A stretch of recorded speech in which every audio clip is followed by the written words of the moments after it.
Guys, gals, and non-binary pals, hello and welcome to the first episode of the 2025 edition of Exilia Regalia. I am your humble Dumble Master, as always, the one and only Pudding Pastry Sephardic Tart, joined by my crew of extravagant adventurers. We have, as always, I forgot I had the chippy choppa choppa.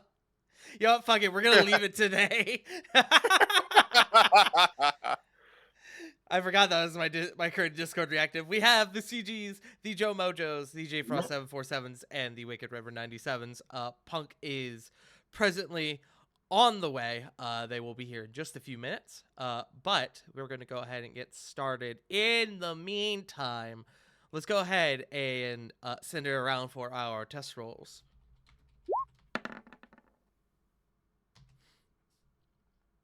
And I roll some testing. Natural one. Let's go. Get out of the way now.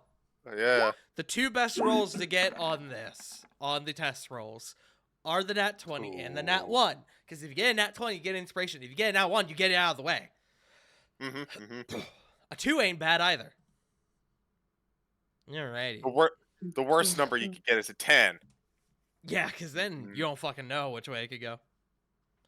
thanks, Sage. You're welcome. Alright. I think this is a good one.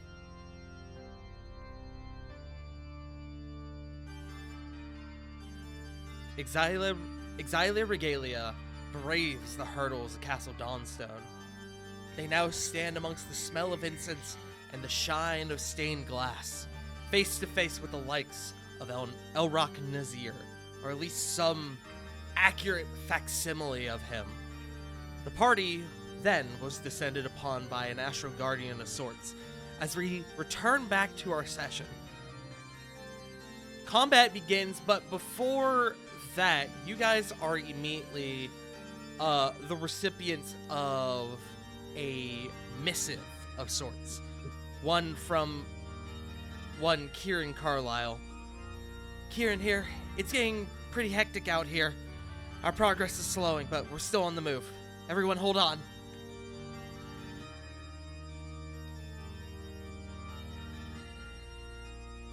And with that, round 38 begins as the clock strikes the 18th minute of the assault on Paradigm. We go to the top of the round. Lily.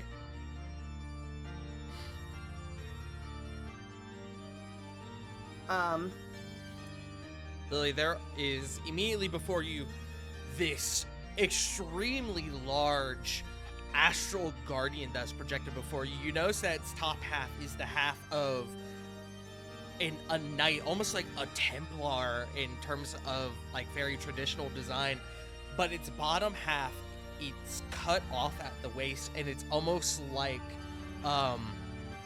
this exhaust of this like mist, miasma, and star matter that you guys have seen from the dragon you guys have seen around the castle at other junctures.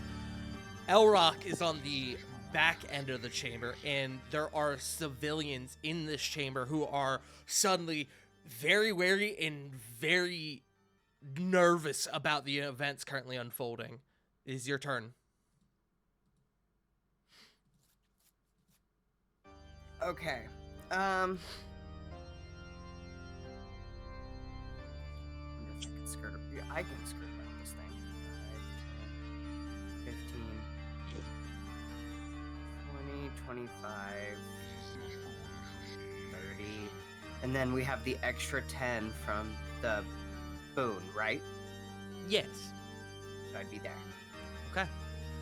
As your turn begins, as you begin to move, the astral guardian before you immediately takes notice of you, almost singling you out momentarily, as it takes its sword in its right hand and it conjures this almost like, have you ever seen somebody stick the stick in a thing of cotton candy? Yes. They kind of do like a swirling gesture with their blade, and the miasma begins to coalesce around the blade, and it sends the blade down, and this miasma descends upon you. At the start of your turn, you are going to take 20 radiant damage.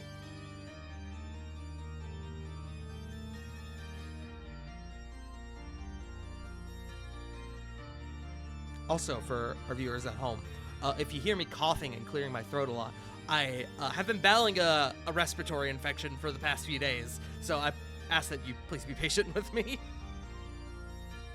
I'm on the mend, but now I'm in the stage where I'm awkwardly just coughing shit up and like having to clear my throat constantly.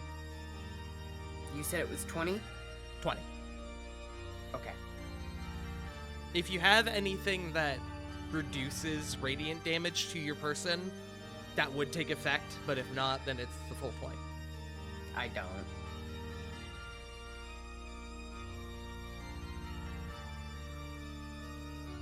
That is all that happens to you as you skirt around the outer perimeter of the room.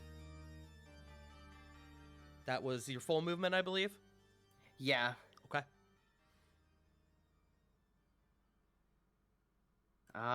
And I guess that's my turn for now. Okay. Alrighty.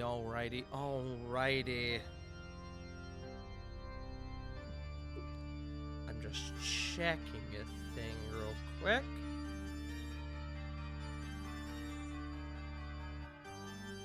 Sorry, just a moment.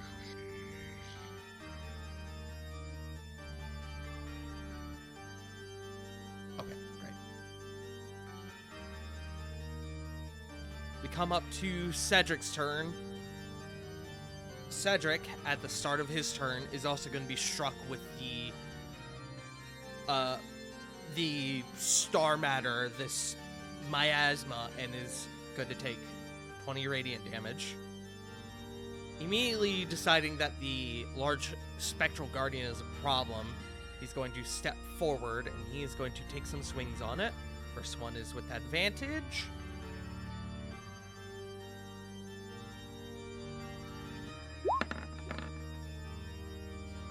That is a natural 20 to start off. Let's go. Starting off strong. That's my king.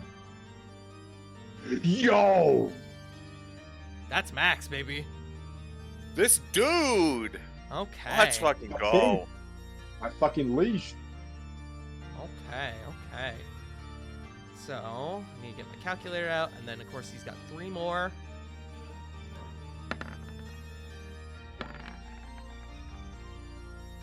Okay. The nat 20 hits, and the 27, the 26 hit. The 18 does not, however.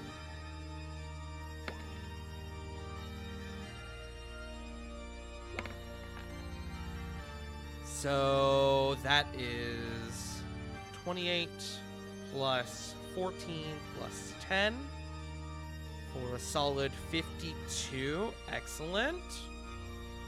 Also, hello, Punk. Sparkles. Hello. We are just getting started. We have just started initiative. Lily and Cedric at the start of their turns have been struck by this guardian with this miasma of star matter that is coalescing around it. Cedric immediately ran up on the bitch and got a nat 20, which is pretty huge. That's your boy. Ooh, you got chicken tortilla soup. Huge, dude. That sounds good. But that's going to be Cedric's turn. Up next is Rovan. Gonna try getting on the opposite side by running through this thing. Tag team with Cedric. Go for 2 strikes. You on do this thing. not get flanking on this creature. Fair enough. See what 2 strikes could at least do just on bear. Mhm. Okay, Rikiri 2-handed.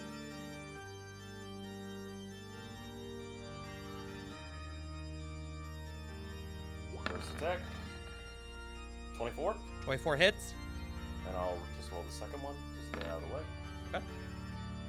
Natural. Yo! Oh, jeez. Good Crit. shit. Crit this. Fuck. Okay. So roll me the normal damage first. So the damage from the first strike first. Of course. 22 slashing, 9 lightning, 6 radiant. 6 radiant. Okay. A moment. Rovan, much like with the dragon that you guys have fought up to this point, its form is, it's like cutting through like a smog. Like, you don't feel any resistance, but you see the form disperse. You get the inkling that you're doing damage based on this creature seemingly taking lasting damage and it reacting as appropriate to one who is being struck by a blade. You do, however, notice that the radiant damage does not seem to have any sort of effect on this creature at all.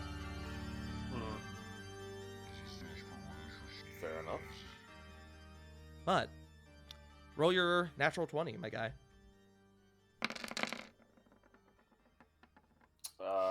22 slashing, 15 lightning, 5 radiant. I don't know how much that is in total. That's 37. Boom. Again, you take another swing, and on the second one, you cut clean across this creature's waist, and you feel, unlike what's happened up to this point between this creature and the dragon, there's a moment where you feel some form of resistance deep within this creature's form. It's not much. It goes from like cutting through air almost to then like cutting through like a very like thick substance, almost like cutting through pudding in a way. It's thick, but only ever so slightly. Okay. And because that was a natural 20, Excellent. -2 to its AC. To its AC. Understood. Okay. Is that your turn? That is everything I can do. Excellent. That brings us to the Spectral Guardian's turn. I need each person who is hostile to this creature, which is all of y'all, to make me a Constitution saving throw. I need to 20 check something. 21. Oh wait, no, that was a Constitution check. One sec. It's the same Consider for... a magic. Nat Oh wait, 20? no, it actually it'd be For higher. 25? 25? Yeah. Nice. Y'all with the nat 20s tonight. Damn. I wanted my inspiration. Where was this earlier, game? Hey, 22! Nice. Nice, nice. Is this considered magical tart or no? I had to think about that. By all means. It would not. Copy that. I'll just roll that with the normal. And here's Cedric's. Cedric with a 23. Here's Diana's. That was super close. That's a 10 for Diana. Natural 20. Nice. Then Alabastrum will roll on my table. And then Lily, I still need one from you. Oh shit. Hey, Alabastrum did I with also a take 20? Alabastrum with a 22. What's up? Did I also take 20 damage? Yes, I apologize. You would have taken 20 damage on the start of your turn. Oh, good. I'll make sure to put that in. Which I don't. I think you've got your channel divinity up, but you're not concentrating on anything, correct? Not necessarily. I mean, yeah, nothing right now is being concentrated on. Okay, great. Okay. So the only person who failed this was Diana. Diana is going to take 20 radiant damage. And Rovan and Cedric would be the first to notice this because they're the ones in the immediate vicinity of this creature. You see Rovan, you all see this pulse of energy go out and... Oh, God, excuse me.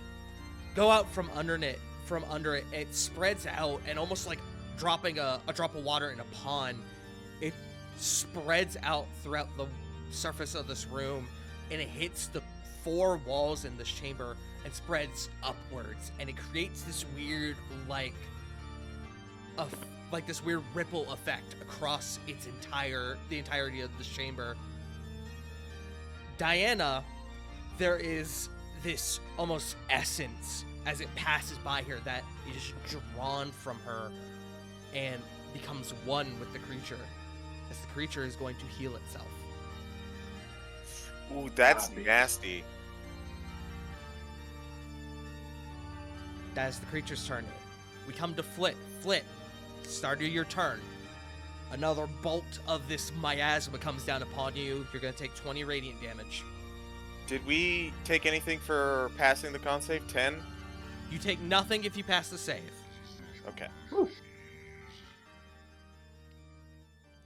So, 20 radiant damage. Mhm. So question. Answer. Is there any sound currently in this room? We mentioned at the end of last session that it's like seemed silent. The chamber is fully silent. There's no sound being conjured in this room. Understood. So like we couldn't hear the clashing of the blades and everything earlier as well. No. Cool. Okay. I think I'd like to roll an insight on the congregation. Okay. What are you trying to insight? So, Flit is going to try and get them out of the way, or like to get them out of the way if possible. Does it look like they would actively fight us, or be like throw themselves for for the Grey Lady? Okay. Roll me an insight. 15? There is a lot of fear from the congregation. I wouldn't necessarily say aggression, though, but it could go one way or the other, but you don't sense any danger from the congregation. If that makes sense. Yeah, that makes sense. Well, I don't have a lot of options at the moment, but I do think, at the very least, Flit is going to...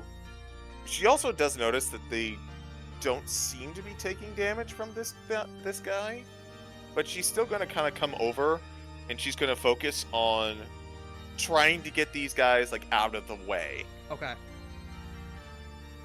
So perhaps maybe with like hand gestures, just kind of motion them away. Okay. Make me... Are you proficient with persuasion? I am not. Then make me just a flat charisma check. I'm gonna say disadvantage because you're currently silenced. 13. 13. Still not terrible. Not terrible. You're able to get the message that you're trying to present across of you're trying to get these people out of here. It's just a matter of whether or not they're going to follow your instructions.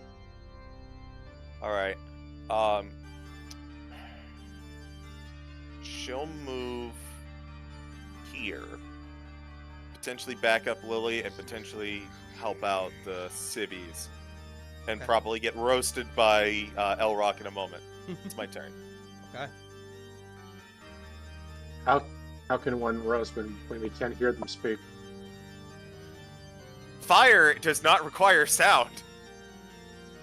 Yeah, but if it's a verbal component though. As we come to Elrock's turn, he, seeing forces approach on what would be his right side, he's going to descend from the podium, and he's actually going to take a few steps back, and he's going to come up to the altar. And a few of you would notice as he approaches the altar, the candle flicker around that, the candle light that is flickering upon the altar begins to grow in intensity with his proximity. in relevance to his proximity. And he looks down at the candlelight, and he, with a few fingers, he almost seemingly like snatches one of the flames from the candle, and he conjures it forward at, he's gonna be at Flit. No, he's gonna go for who's closest, which would be Rovan. Well, Rovan's closest, but Rovan is currently engaged with the Guardian. I think he would prioritize the people who are seemingly approaching him, which means he would target Lily. Lily, Is this considered a spell? this is not. Okay.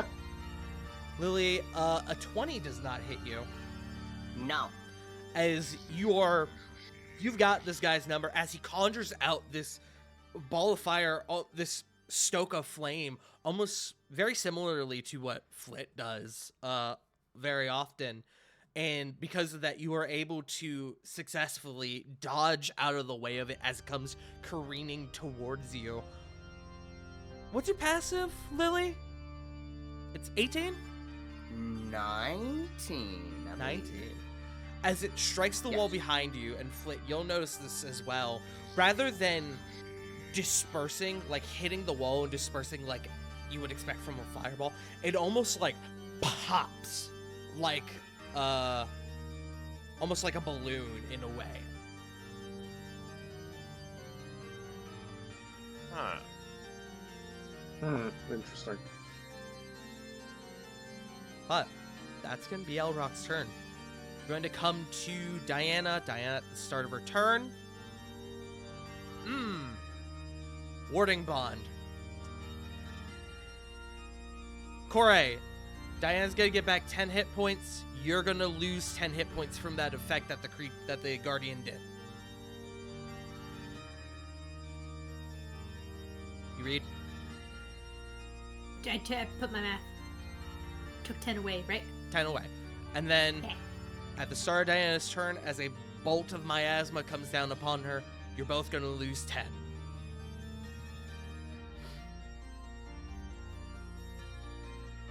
So, with that. Oh, Diana, the spellcaster. In a place where she can't cast, or where she can't do a ton of her spells because of silence. In fact, you know what? She's going to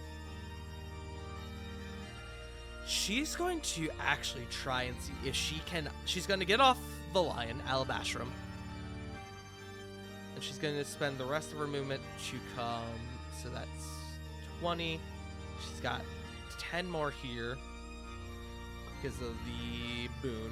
She's going to actually try to identify what is causing the silence in this chamber.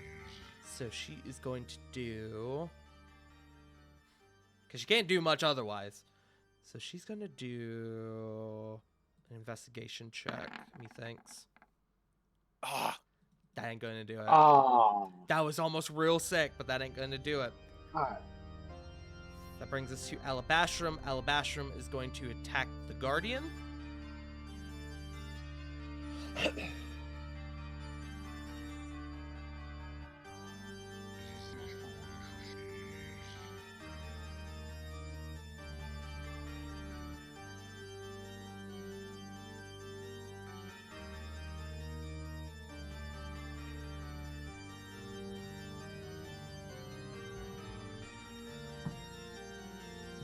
No shot.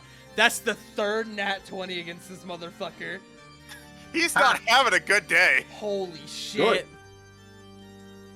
He descends upon the Guardian and he takes a bite attack. Some damage. That's good to know. The Guardian doesn't take any damage. Oh no! Oh, magical Unfortunately, the winged lion's attacks Yeah. don't count as magical. Normally, thing. well, actually, No, because we've ruled that the results of a spell count as magical damage. So I'm going to say it does count in this regard. As he was the result of a spell.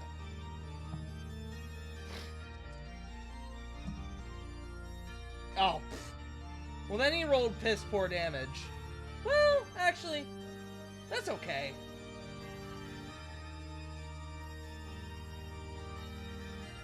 So 6 plus 7.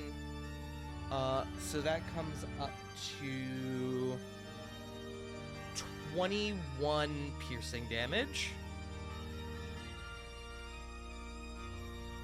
Okay. And that's going to bring us to Corey.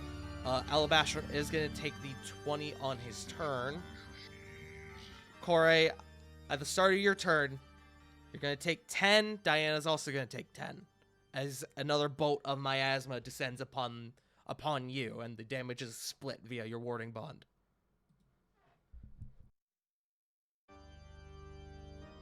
But otherwise... What's that? You said fuck. Yeah, sorry. But, aside from that, it is your turn.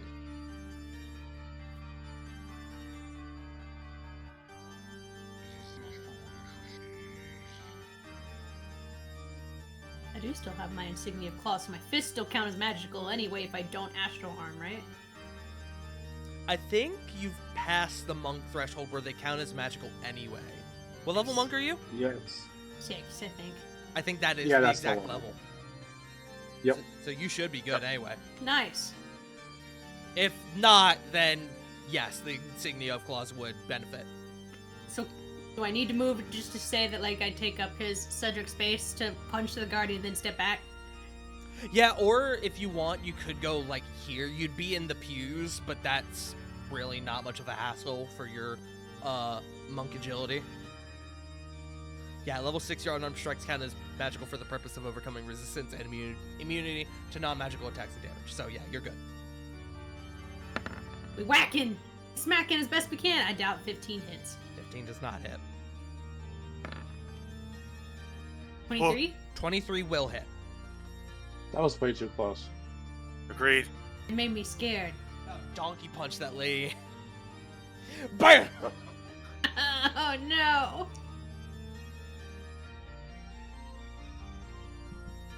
Yeah, And a roll your third, or- damage. Okay. 9. Okay. Anything else? No, I tap out at 2, right? Without burning key points, Yeah. you have... you Shillelagh, can- just in case. That's It- true. Does Shillelagh have a verbal component? Let me double check. Fuck, it does. Never mind. Then you could bonus action unarmed strike again. Because you use your main action to do your monk strikes. Yeah, there you go. 19? 19 would not hit. However, as Ravon sundered this creature's AC, that is now a hit. Good job, Oh. Ravon! Damn. Thanks, Ravon. You're welcome. 9. Excellent. Okay. Burn. That brings us to Corvin. Corvin, top of the round, your turns, or sorry, top of your turn, 20 radiant damage. Alrighty. God, I'm burpy. I'm sorry, Twitch chat.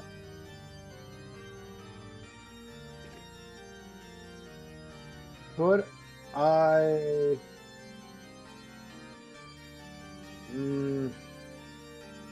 Not knowing what this thing's going to do with the civilians... Okay, so here's what I'm going to do. 5, 10, 15, 20 here. I'm going to use Face Step to teleport right up on Elrock. Well, Okay. Elrock, projection of Elrock. Either way, he's about to catch this sword, and I'm gonna stab him. Okay. Yeah, I don't think your face step requires verb. Does your face step It doesn't. count as casting Misty Step? It does not. Okay, then yeah, you should be good. Here, let me present a wall for you. Oh yeah, that it technically doesn't count as using Misty Step. It's just a Misty Step-like ability. Yeah, it doesn't have any components. Excellent. Just wanted to I'm gonna make stab sure. him in the face. Do it. Yeah. Whew. 25. That will hit. 11 piercing. Max 11 damage. Piercing. Excellent. Corvin, you swing out your blade and you catch him across the face, across the what would be his left jaw or cheekbone, and he buckles backwards and puts his arm on the altar, and he takes his other hand and he caresses his face, and as he slowly straightens back up and looks back at you, you notice that his blood, unlike its what would be a normal color, is gold.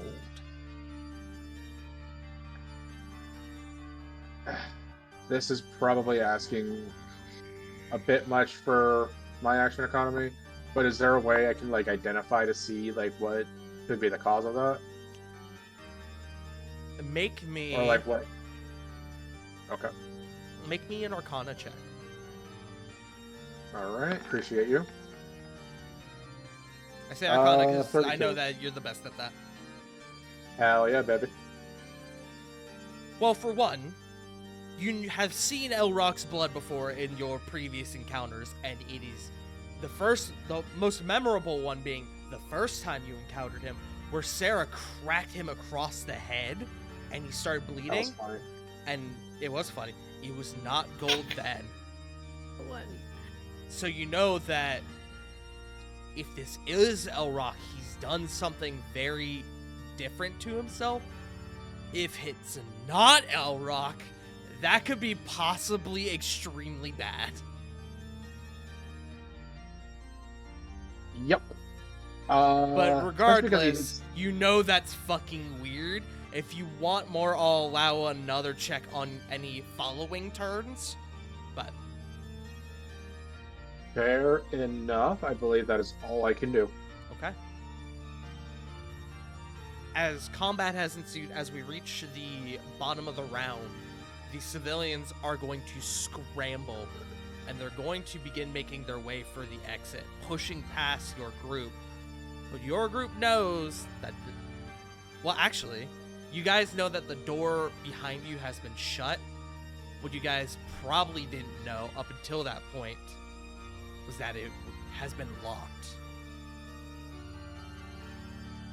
As the civilians are struggling to open it. Question: Hmm. do the civilians appear to be taking any form of damage or anything? No. Awesome. Top of the round. Round 39. Lily, we come back to you. I'm gonna go join my friend in Stabbage. Excellent. 10, 15, 20, 25. Can I get next to him? Define next to him. Oh yeah, that's totally fine. Okay, I couldn't tell if he was up on like an altar or. Shove him, Lily, do it! He is up on the stairs to the altar, but it's like 3 like standard like 8-inch stairs. Throw him down the stairs. Lily would Do throw it. him down the stairs. Do it. Do it. Curb stomp them. Oh my god, Lily. Crouch down. Corvin push. Get on your hands and knees, become a table. I'm- Corbin gets on I'm the other just side and saying. pushes him over. Or Yeah. honestly, the funnier picture to me, Corvin gets on his hands and knees, becomes the table, and Lily, the tiny Lily just- gnome, pushes him. Lily just comes Oh. up the stairs, like jumps off and just kicks him. Yes. Or fuck! I lost the gift. Damn. For now, Lily's gonna stab. Go for it. Got 3 of them. You want me to go ahead and roll all 3 at once? Yeah, go ahead. Go ahead and roll one at a time if that's okay.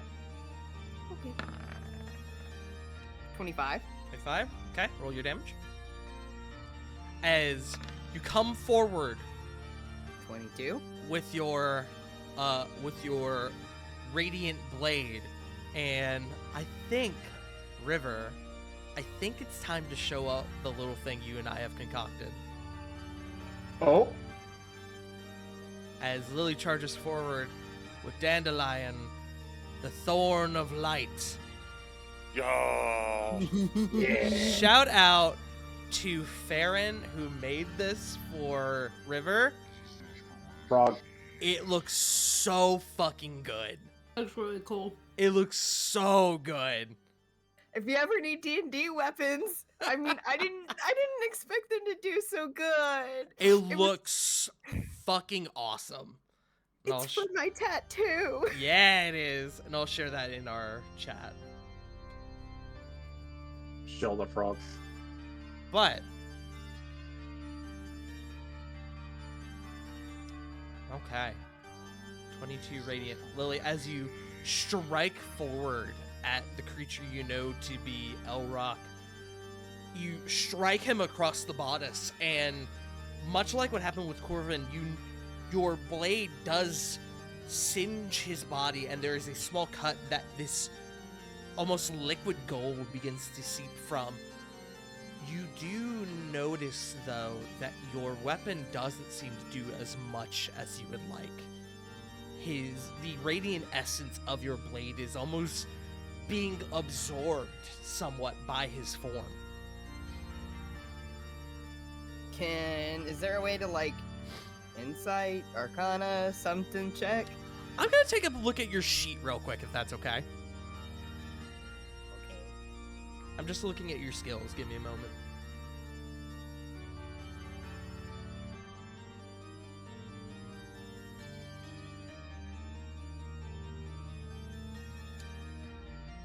Lily, make me a religion check with advantage. Interesting.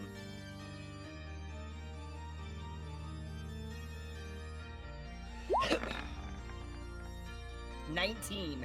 Lily, you know, as a paladin, you are familiar with this concept. You're familiar with the idea of celestials. Oh no. Fuck. is- Oh.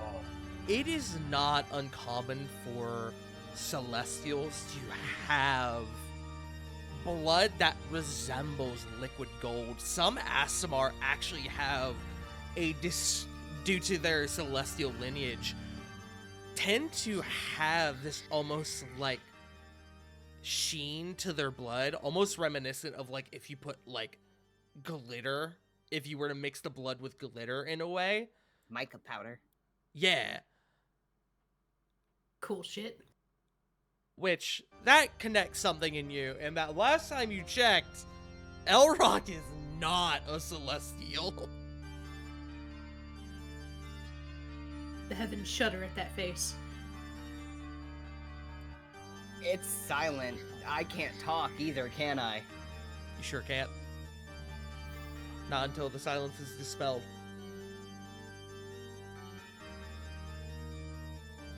There's nothing Lily can do. Okay. Well, you still have the rest of your strengths, should you choose to take them. Yes.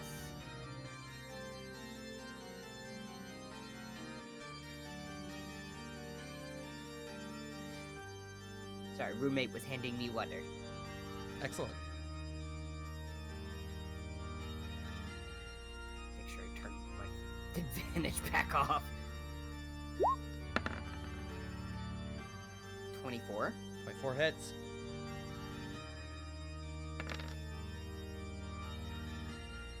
$19. 19. Halved to 9.5, so half to 9. Okay, you got one more? Yep.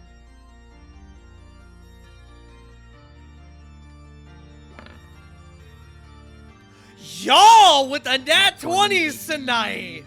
God damn, y'all relax! I know And it's also- been- No, Wait. it's not Rock. Kill him. I do have birthday inspiration from like 2 weeks ago. You sure Hold on do. to that. You get that until you use it. We just didn't have D&D that weekend. Yeah, sorry about that. Oh my god, that's so many dice. Jesus Christ, bro. 26 down to 13. Excellent. Okay. Alrighty. 2 more heavy strikes against this creature that you have determined is likely not Elrock, or at least some very twisted version of the Elrock you used to know. And Lily, on that natural 20, you put all of your might into it and you pierce him through the abdomen. And as you pull the blade out, his form begins to... It shimmers like that of an illusion, but it... How do I explain this? It's a glamour. Yeah.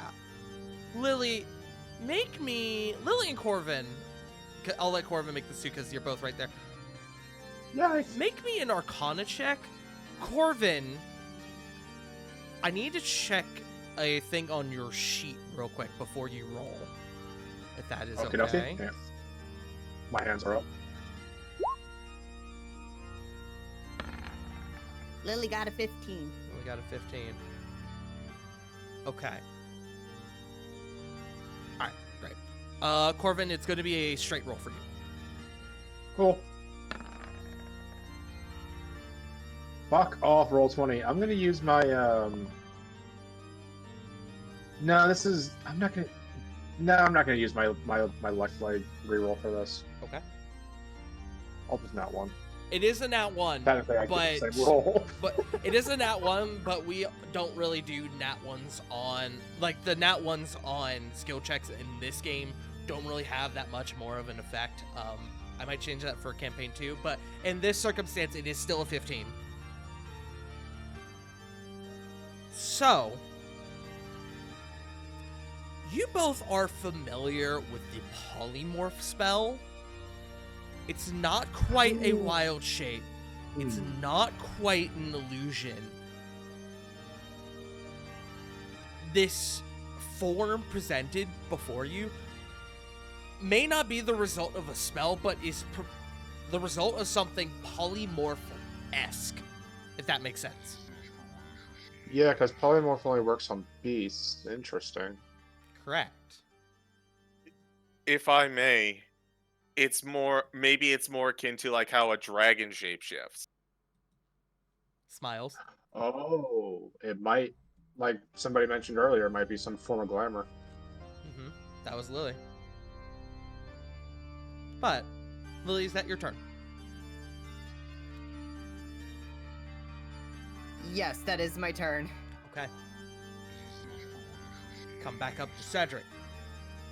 Cedric is going to continue to bring the hate down. Bring the heat down on this guardian.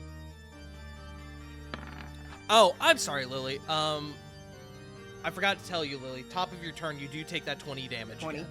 Yep. And then Cedric's Gotcha. gonna take the same. Cedric with a 30. Excellent. Hey, Lily's hurting real bad. I wish I could help you. I wish I could help you.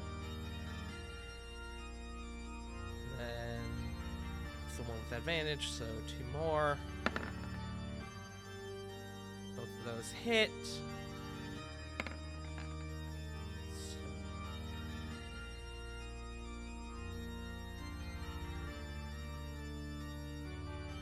Hold on, sorry. Just doing some math. Okay, great. Okay. There is a moment where Cedric is striking this the guardian before it, and you all hear for a moment that residual silence in the room. It flickers almost like a TV for a moment, and there's like the changing of a radio station or a TV channel. There's like that moment where you kind of begin to hear sound again, but it immediately fades out.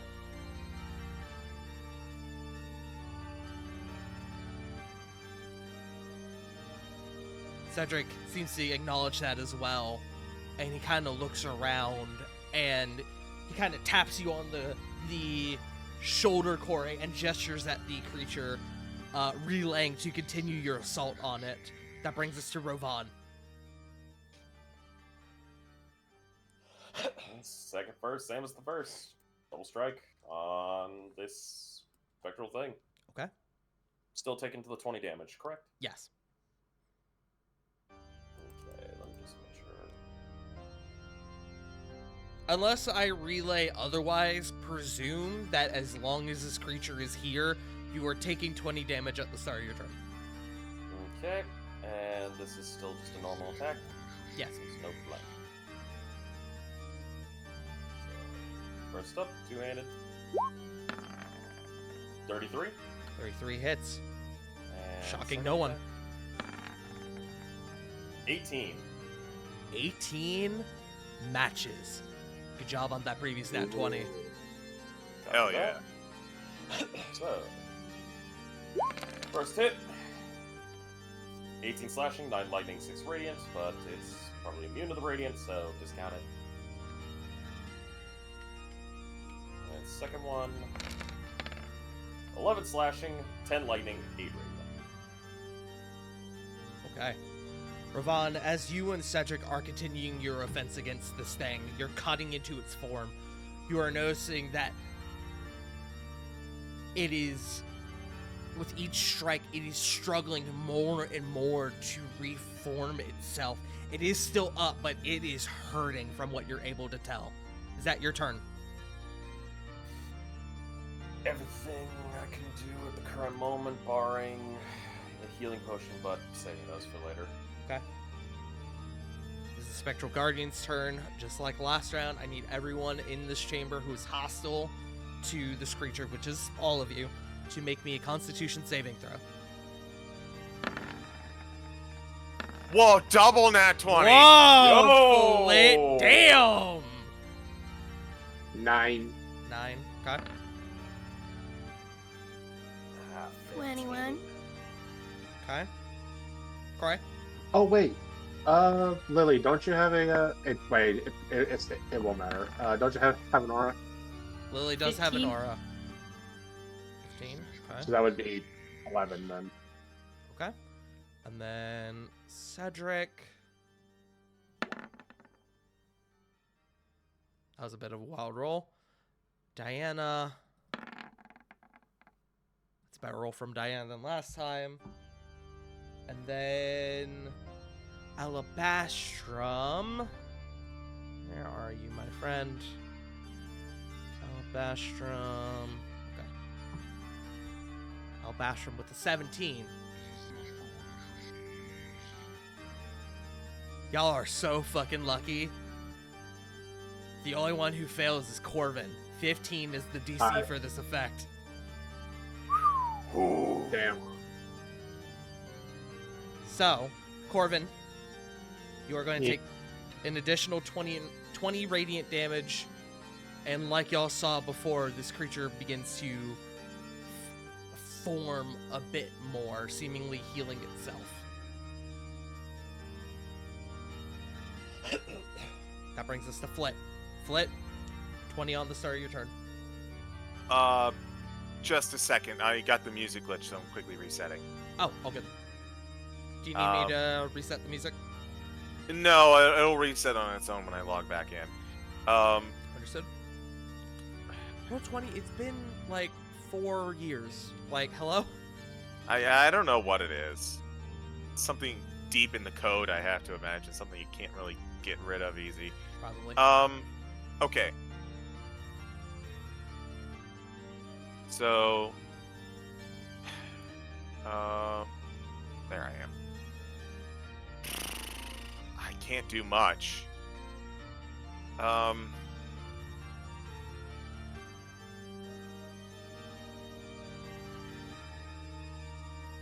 I guess what I'll do is I'll come up here.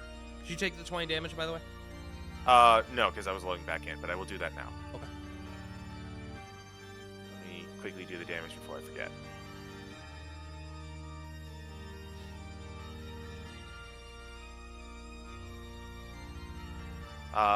So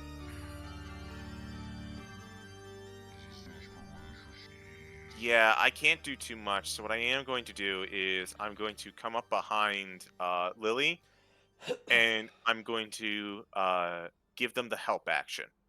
Okay. Help action to Lily. Understood. Anything else? Taking 20, and then yes. Okay. Elrock. CJ, I think that was a little much. What? What happened? You Oh went- yeah, no. You lost a lot more than 20 there, my friend. I may have not typed the number. Okay. So, on Elrock's turn, seeing that he is surrounded, he is going to do what he does best. And he is going to use his action to disengage. He's going to run away bravely. That sounds like him. And here is me without Sentinel. He's going to come here. Corvin, what is your passive again? 16? I believe so. Yes, 16. You and Lily, sensing that something is awry in this situation, aside from the obvious, as he is stepping away from you, as he makes a run away from you, turning your back to you, you guys catch a familiar brand on the back of his neck. I knew I it. fucking knew it. I can't dispel it. Uses his action to disengage.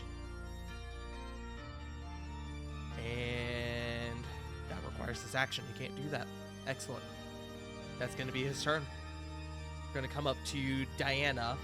Diana is now going to... She's going to continue to... Actually, hold on. Wait. Can you...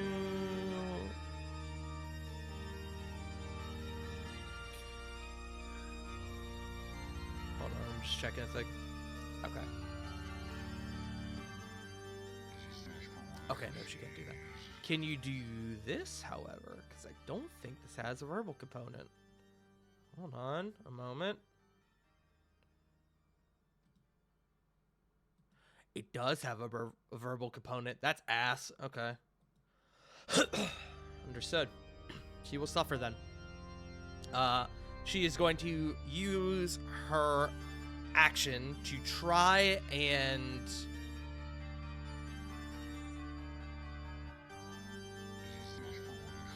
Hold on, sorry, I'm reading a thing.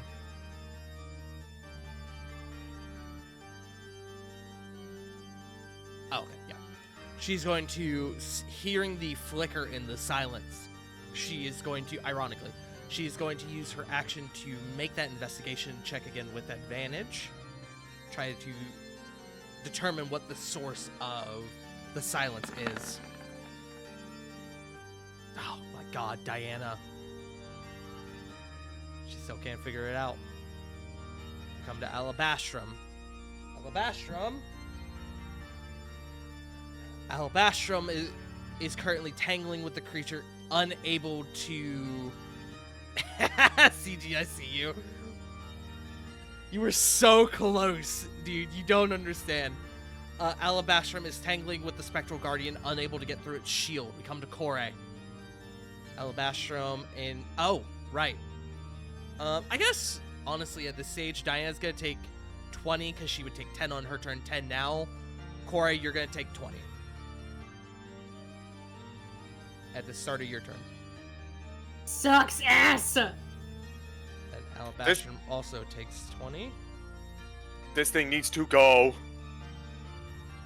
It is your turn.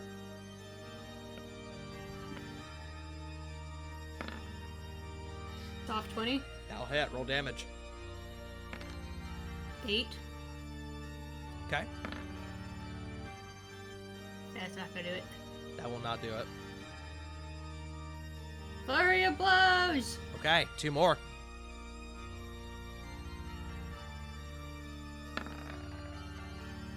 Fuck.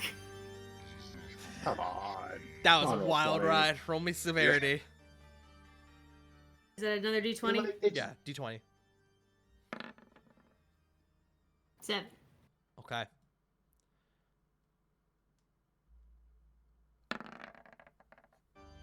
$25. On the severity roll of 20, What? on the severity roll of the 7, you are going to inadvertently strike Cedric. Roll me your unarmed strike damage. No! 9. 9. He's fine. Just crack him on the back of the head. Shit! Ow! What? The 25 will hit.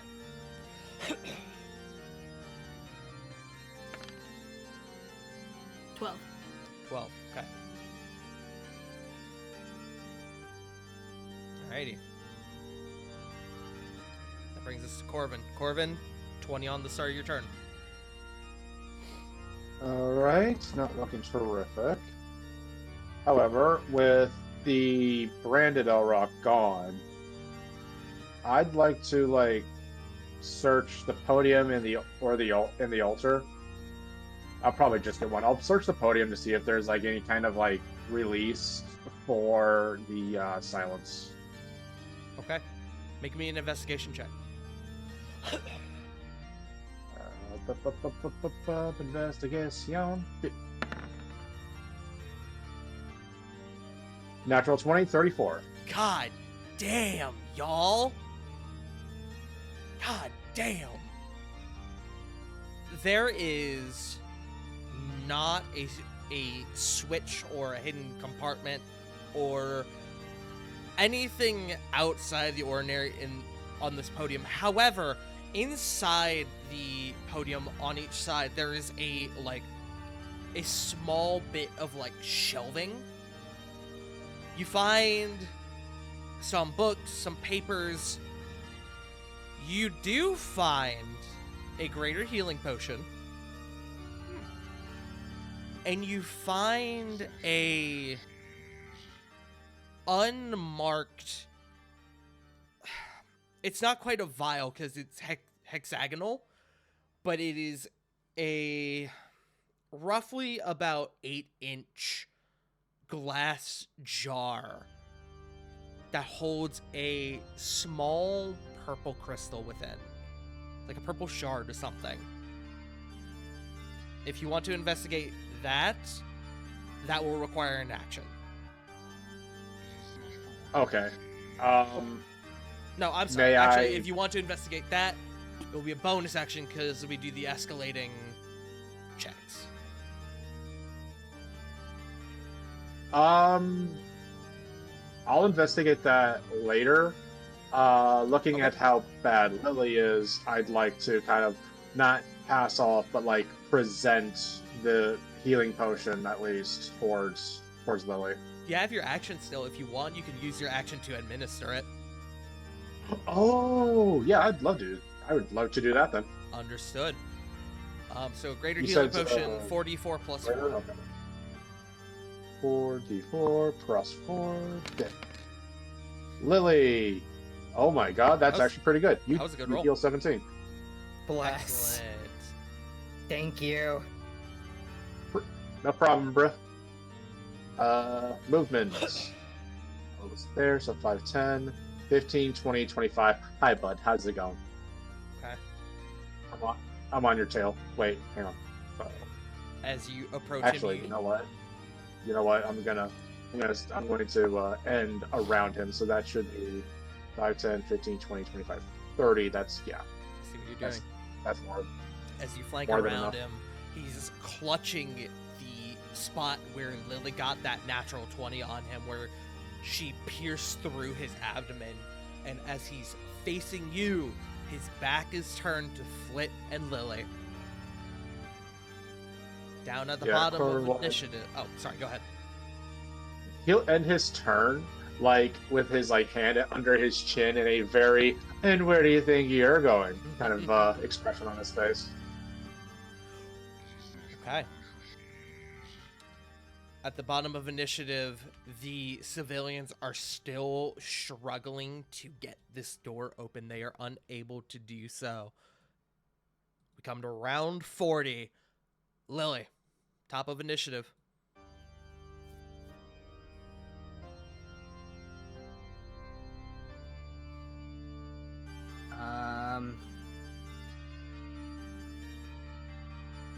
You know what? Seeing as how Elrock is being a coward, Lily's gonna just take for the big guy. Since, can I see how badly he's damaged? He is quite severely damaged. I will say...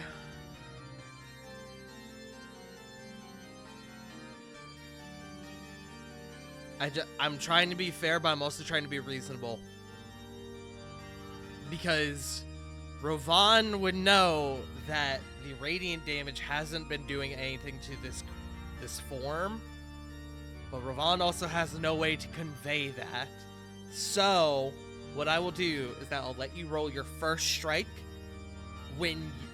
If and when you hit, Lily will realize that you're not doing damage to this creature. So roll your first strike.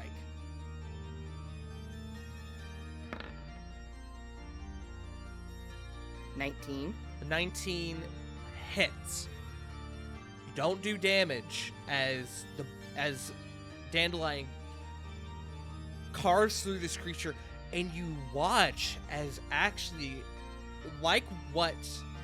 Also, I forgot to mention, 20 damage on the start of your turn if you haven't done it already. As this creature has been doing, where it's been collecting the miasma around it, almost like a net, your sword also seems to do the same thing. It almost sticks to it like dust to like a feather duster.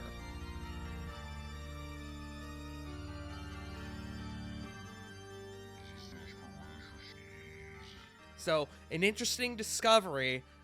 You don't do damage, but you do make the discovery as you bring your blade out and it is coated with this miasma. What you do now is up to you, but you do get the impression you did not do damage to this creature. Lily's gonna switch her weapon. Okay! What are you swapping it to? She's bringing out her baby. Oh, good old Dragon Slayer. Okay. Attacks with frostbite. Ha!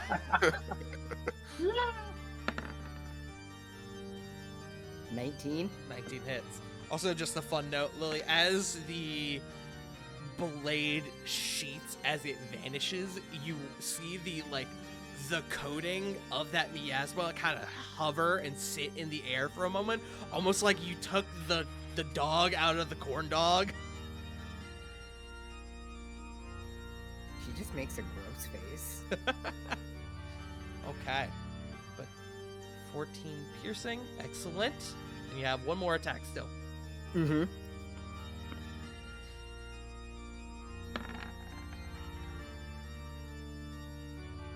$30.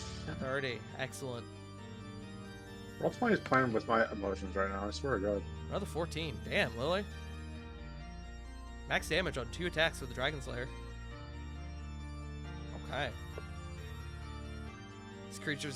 This spectral form is looking real rough, guys. Is that your turn, Lily? I'm gonna action surge. Okay! Action surge. Go ahead and roll me 3 more attacks, Lily. And before I forget, wouldn't I get advantage because of the big ass lion on the other side? This creature does not, Oh, yeah, it doesn't invoke. It doesn't. I almost said it doesn't trigger flanking, but it doesn't It isn't affected by the flanked condition. Ah. Flanked condition in quotes. Okay, noted.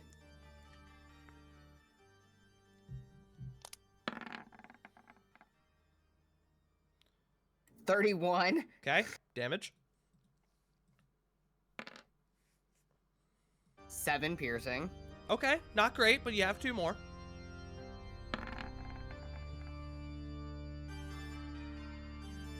18. 18 meets, roll your damage. 11. Okay. You got 1 more.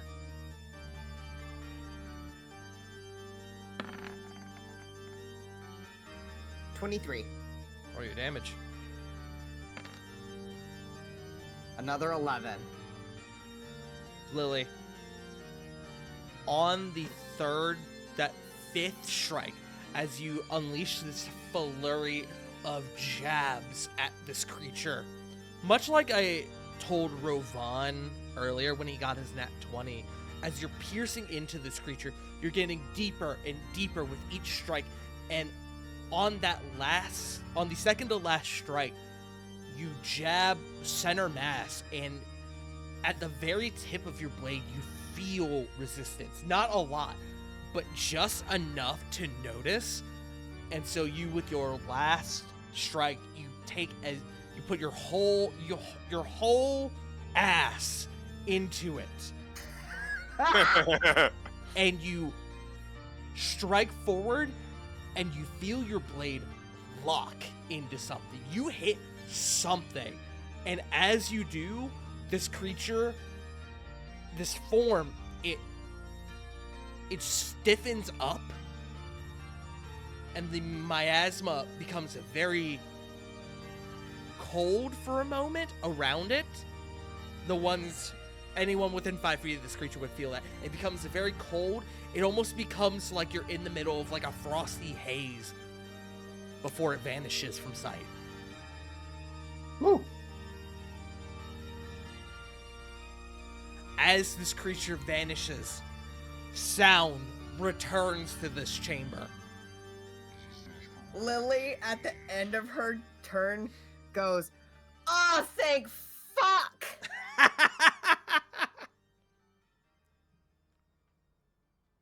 Corbin, And that's I- my turn. I have an important question. I have an important answer. I have another one. Why don't you go first, Joe? You said your thing first. Okay. So you mentioned that his back was exposed to us. Uh-huh.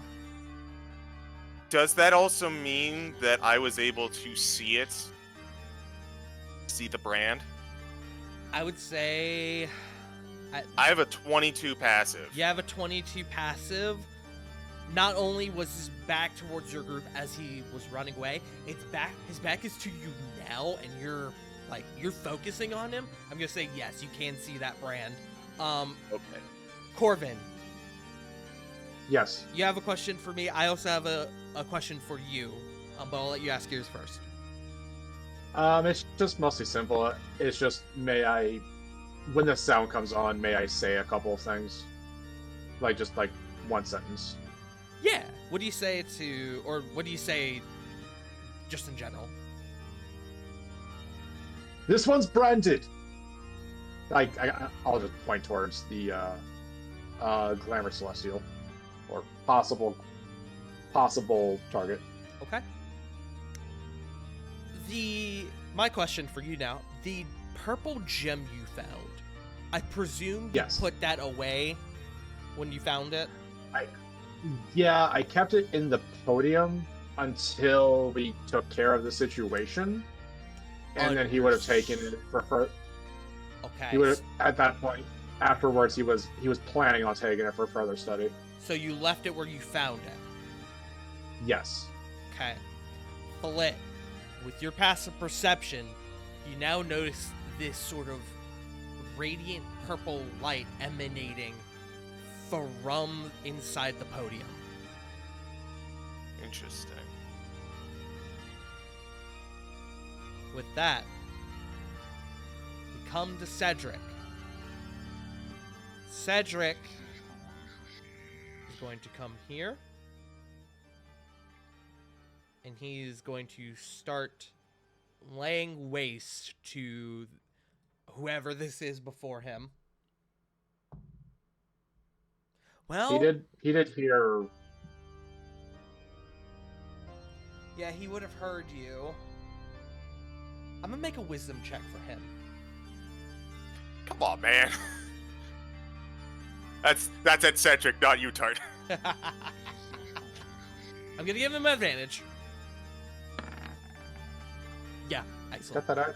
Okay. Nat 20. So Cedric is actually going to come up to him, and he's going to, like, turn him around and try to, like, pin him against the wall. He's going to grapple him, essentially. So, Good deal. athletics check. Doesn't get advantage on this. I just lost a sheet. Where the fuck did it go? Cedric? It's still a pretty good roll, Oh, though. there it is. 17.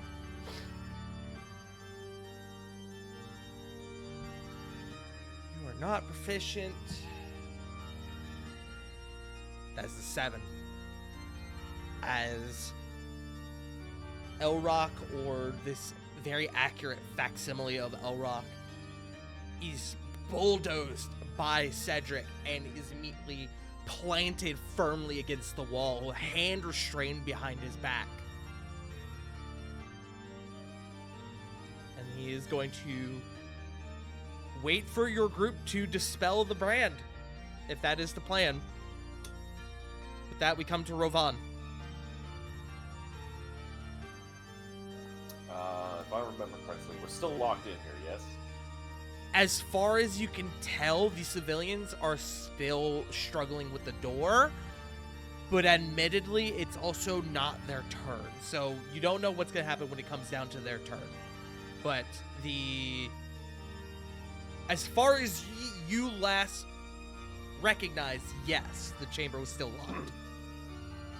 Would anyone be opposed to me busting the door down?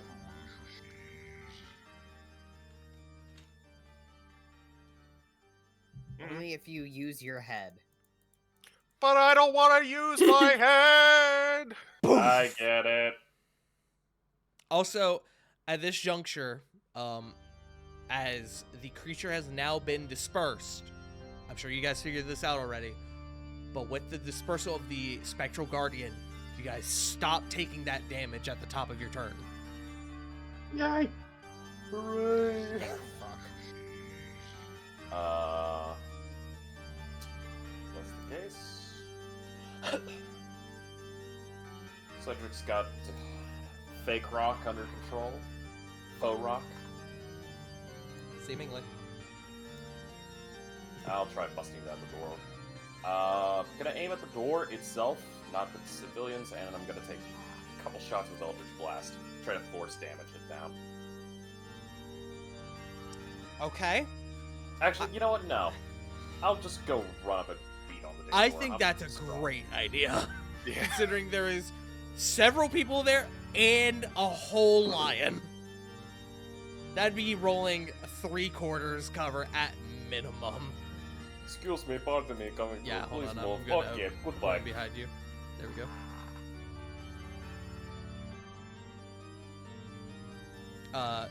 I'll just move that guy so you can get to the door. Thank you. Yeah, and I'm going to try busting down the door. Okay. Athletics check. You have advantage because your channel divinity is still up. Copy that. 25. Rovan, you come up to this door and you just give it one firm boom, like size 72 size boot to this door, and it cracks. The knob, one of the knobs comes off of it entirely, and the door is unlocked and open, giving Hell no. escape, providing an escape to the civilians within. Yeah, he'll give a motion to the civvies to get the fuck out. You do also, I'll just give this to you based on your check. You also identify that the door likely, based on the little resistance you got, likely came unlocked when the creature was dispersed as well. But to really determine that exactly, you would need to investigate further. But that's the Copy initial that. impression you get. I'll let the civilians run out. And considering it was what, a single door, a double door? It was a double door. You know what? It's probably the best idea. I'll probably act as guardian up front, shield up. Okay. As you become step the out, phalanx. as you step out into the main hall where you guys originally entered from, you hear a lot of sound going around in the chamber around you and outside for that matter, but you don't detect any immediate danger. Copy that. That brings us to Flit. All right. She is going to note the purple thingy.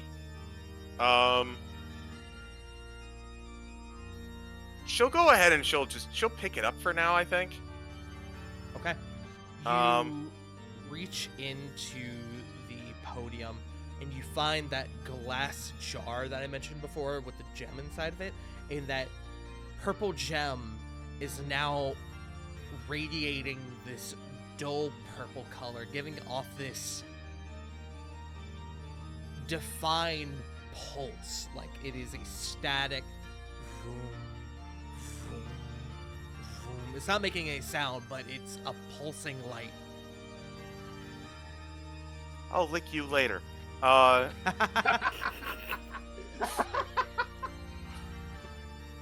you, CJ. Hey, yeah.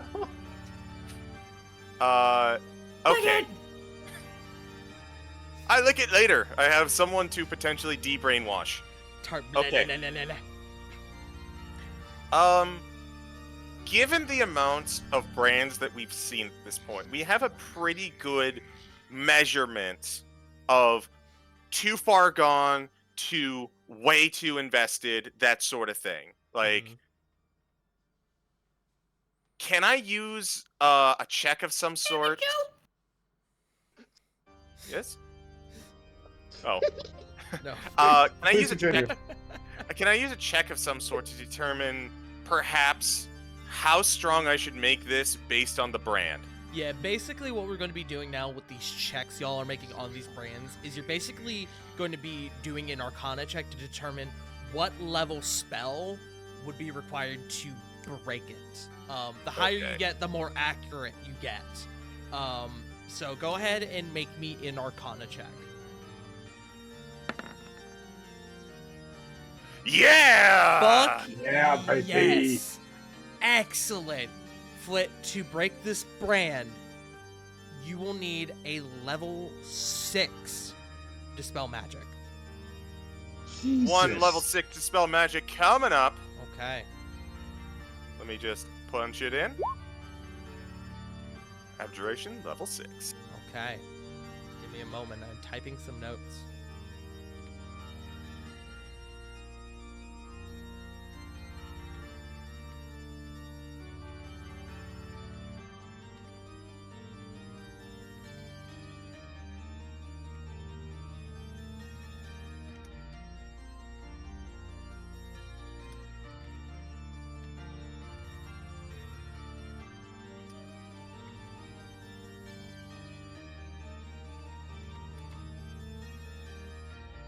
Okay. Flit, you trace your hand. You trace your hand gently over the brand, and you cast the 6th level Dispel Magic. And you watch as your hand goes over it, it fizzles away, almost seemingly burning away. And as it disappears completely, there is this release of tension from the figure before you.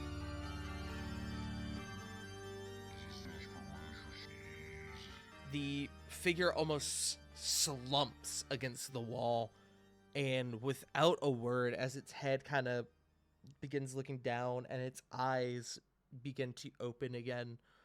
You guys see that the eyes now, rather than the standard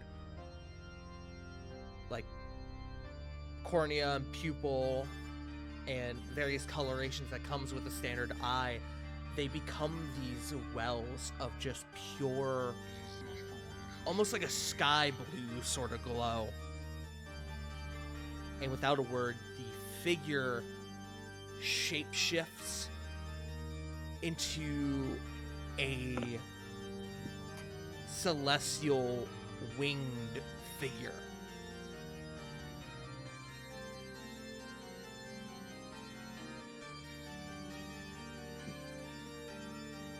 Oh my Whoa. god, he is smart.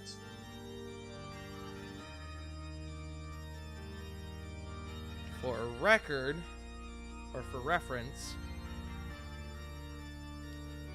this one will be very familiar to CG in particular.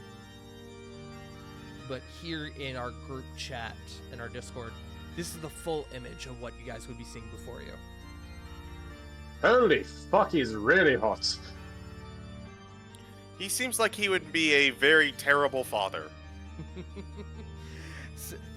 CG, do you see the irony of this moment before you? Yes.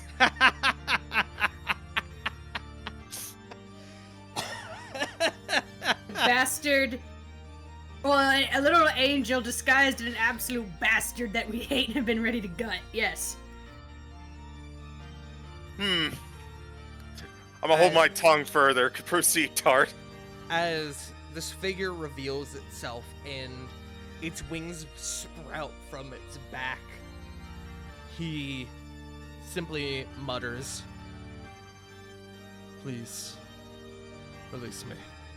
I mean you no harm. Not anymore." Cedric's gonna kind of look to the two of you, Flit and Corvin, just kind of for confirmation. Corbin will will nod. back up just a smidge. Flit will nod and finish the gestures of having finished the gestures of dispel magic. Cedric will release the creature, kind of putting his hands up a bit. And the creature, this celestial, will turn around to face the three of you. You see that, having been restrained by Cedric, he's now kind of clutching his wrist, kind of rolling his hand in his wrist. And you guys notice as he turns around, the wounds that you inflicted upon him are very much still there. He's still bleeding this golden blood. I am going to Once- bring us out of combat. First and foremost, just want to say sorry about all of that. I been getting better. I probably shouldn't say that to a. You know what? Never mind. I'll shut up.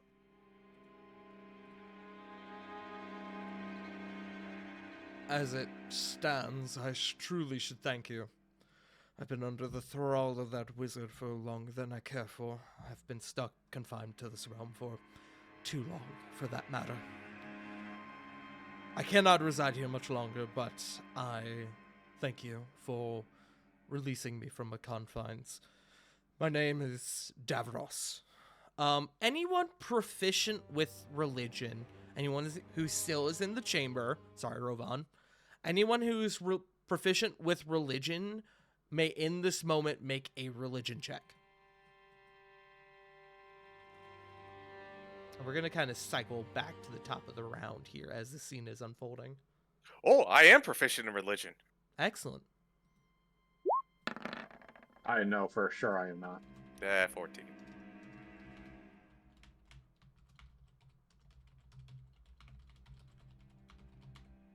Moment. No. Okay. Diana, religion. Hey, y'all want to see something funny? Yes. That's a plus 18. This is a casual 37. Oh, clerics. Anyone else proficient with religion that would like to roll? Group is not I'm not heavily prepared, religious. Nope. How did I wind up religious? That's a real question. Flit, you can tell based on your 14. God, Diana got over twice her roll. Jesus Christ. You could tell based on your initial observations that this is obviously a celestial. More than that, this is a pretty significantly powerful celestial before you. You know that, like, Alabastrum, the winged lion, just a little bit of ways away, is in itself also a celestial, but this individual before you has the magic. It has the ability to has like actual physical speech. It has the ability to transform its shape. You don't know what he is exactly, but he has some distinct power residing behind his form. Diana comes up and knows exactly what he is. Kind of speaking out, she approaches your group. You're a Deva. To which he goes, still kind of clutching his wrist.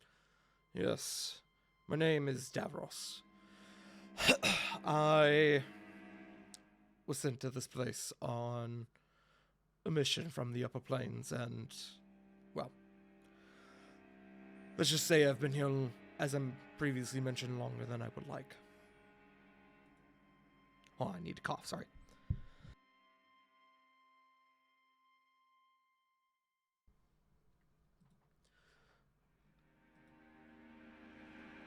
I've been serving as the wizard, the mage, Elrock. I've been serving as his double, as you could say, preaching the gospel of the great lady that resides here.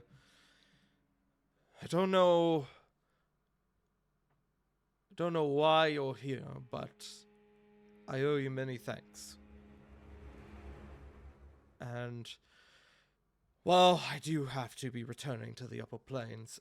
If you will permit me, I would bestow a small gesture of good faith, in all of its irony, upon your group. If you would permit. I mean, I'm not going to say anything otherwise. We could honestly use all the help we can get.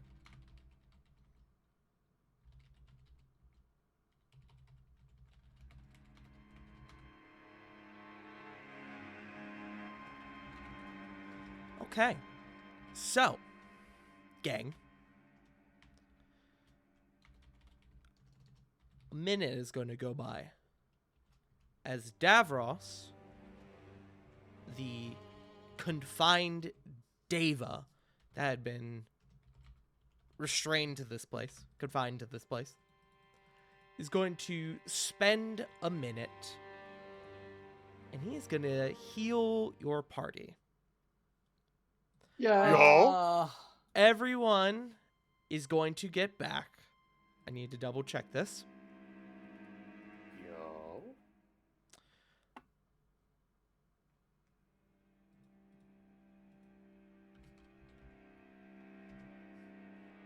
Hold on.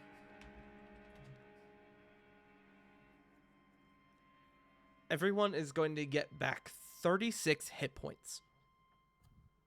Excellent. Let me do some math here. 36? 36. Not to metagame or anything, but my health points put the Master Chief into soda. Put Master Chief into soda. And again, this is to everyone. This includes Rovan as well, who is not present in the chamber, but will return to the chamber for this. Okie dokie.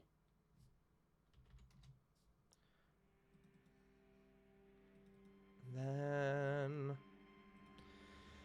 Cedric plus 36. Excellent. Nice even number.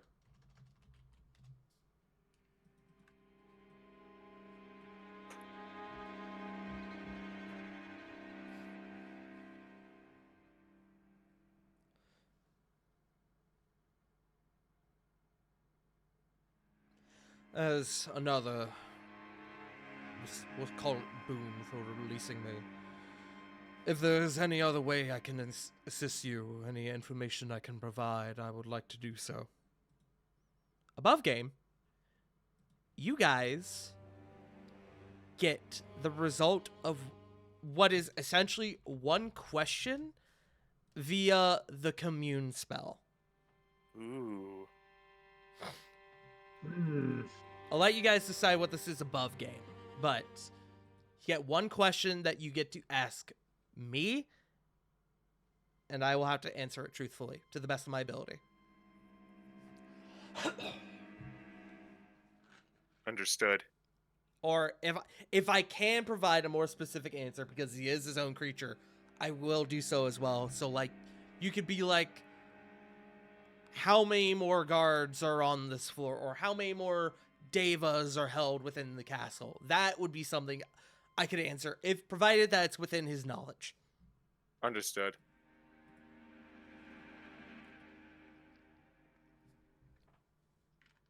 But feel free to discuss a little bit above game. We get one each or just one? One question for the party. One total. Okay. And as you guys are doing this, the civilians that were trapped in this chamber, do you flee this chamber and the castle in its entirety? Good.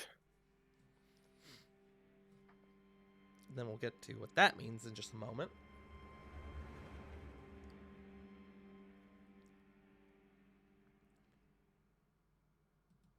It means they tattle and summon the entire guard and we're crushed.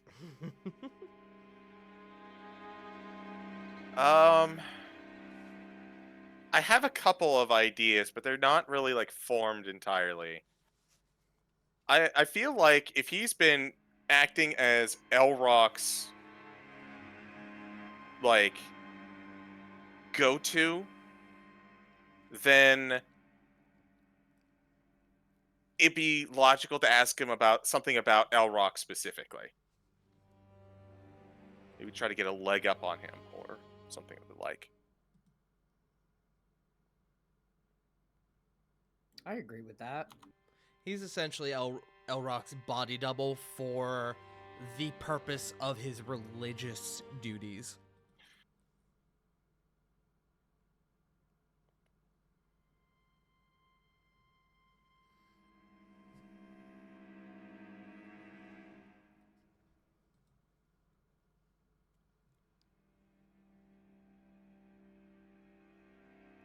Should be thinking about question to ask this guy where my brain actually went. Body double, you say?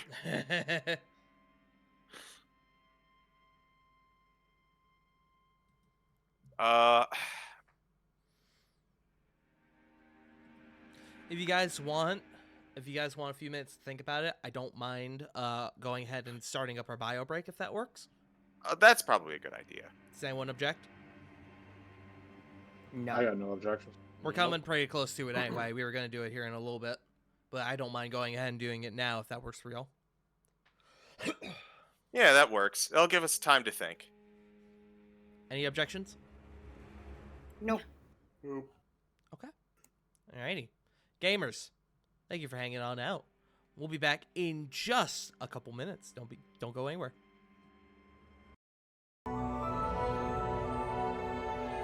And we are back. So, Blah. so you guys have had some time to rest a little bit above game, and you've had time to kind of mull over your question that you've been wanting to ask the Deva before you, Davros. And you kind of come to a conclusion as to what you want to ask. You're just trying to figure out a way to word it.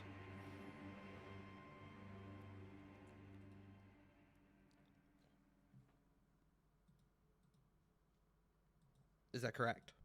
Yes. Yeah. Okay. As you guys are having this interaction with him, kind of to give y'all a little bit more time to think on this. As you guys are having this interaction with Davros, another message is received from the home team. Adam to ground teams. Way home is secure. We're ready for evacuees.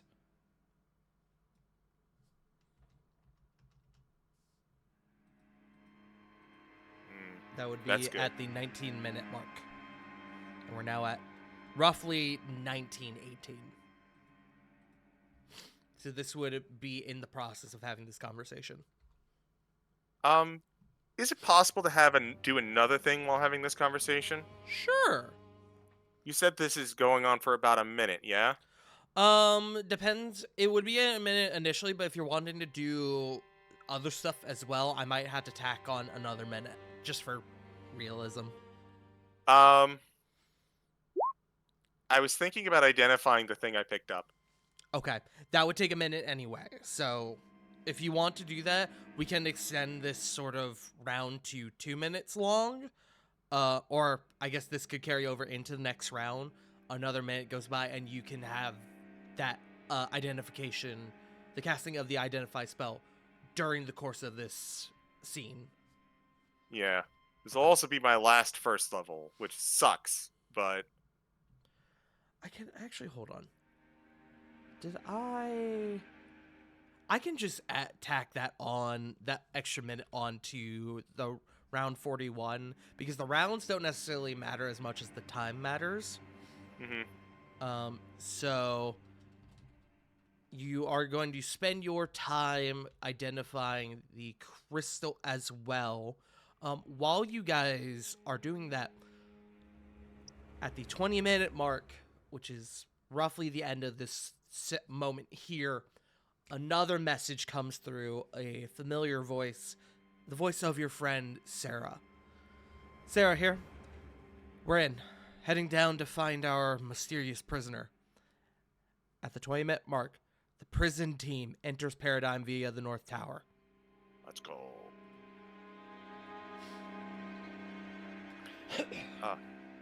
But before we handle the thing with the crystal,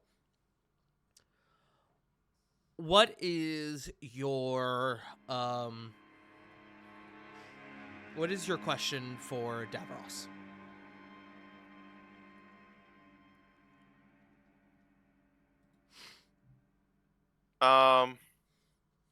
So, I didn't get a confirmation, but the question I've got, I think, is what can you tell us about this current situation with the celestial entity located beneath this castle? Does that sound good? The Stillborn. Sounds good to me. We've been colloquially calling it the Stillborn, but I don't know if that's the actual name that he would recognize. That is what Lobo referred to this entity as. You can presume that would suffice as a name. So, what can you tell us about the current situation with the celestial entity known as the Stillborn, if it's located in the castle? It should be located beneath the castle. So we do know that.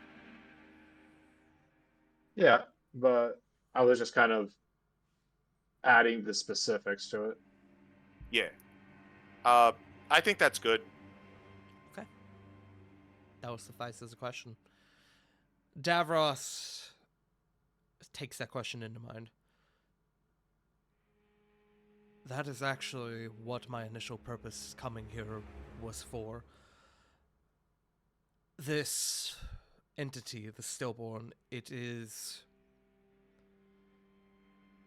not quite a celestial nature, but it's not quite undead either. But it is putting forth a noticeable amount of divine energy, one that myself and others among the upper planes took notice of.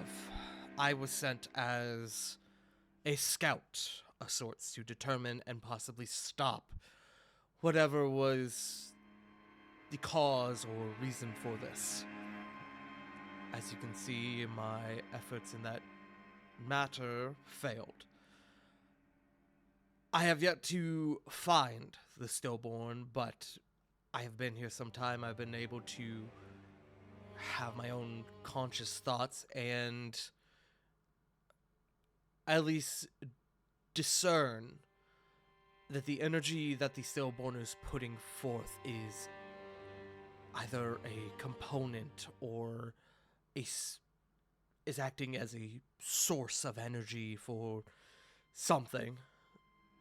If I were to hazard a guess, likely this Meridian Union that is being put forth. I don't think it is fully. I don't believe it is the only source to power this ritual for the Meridian Union, or even the strongest source of magic. Well, hold on, let me rephrase that. I don't believe this is the stillborn's magic, so the only source of magic going into this ritual is also not the only powerful source of magic. But it is certainly accelerating the process. That's as much I've been able to discern. So, in short, the stillborn was what Davros was here to investigate. That's why he came here from the upper planes, because they too were like, hey, that's a lot of divine energy. That seems weird. Somebody go check that out. And was subsequently captured. He was not able to figure out what was going on, but he suspects that the stillborn is being used as a power source to fuel the Meridian Union. That is his suspicion. Understood.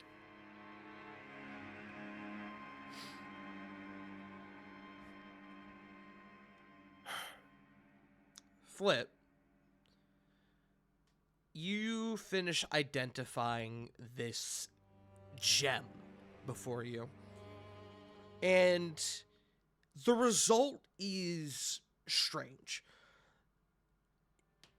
You know about spell storing gems, items, scrolls, rings, etc. Your group has access to some of those. This is something stronger. It's almost like a containment vessel for something bigger. It's, in truth, based on its nature, based on your identify spell, it's almost similar to that of a phylactery to control the... Not control, to give... Let me figure out how I'm saying this. It essentially acts as a phylactery for that spectral guardian that you guys just dealt with. It is a place for the guardian to go, to reform, to recover until it finds it in a suitable condition to fight again.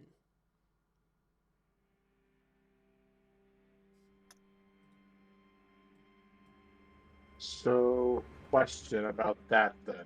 Mm-hmm. Is it a situation of whomever holds the fragment can control when it gets summoned, or is it like an attunement kind of deal? Flit, based on your identify spell, it is not an attunement. It is not a I use this thing, I summon it forth. This is simply its place to return back to recover. This feels like a cornerstone of a much larger thing.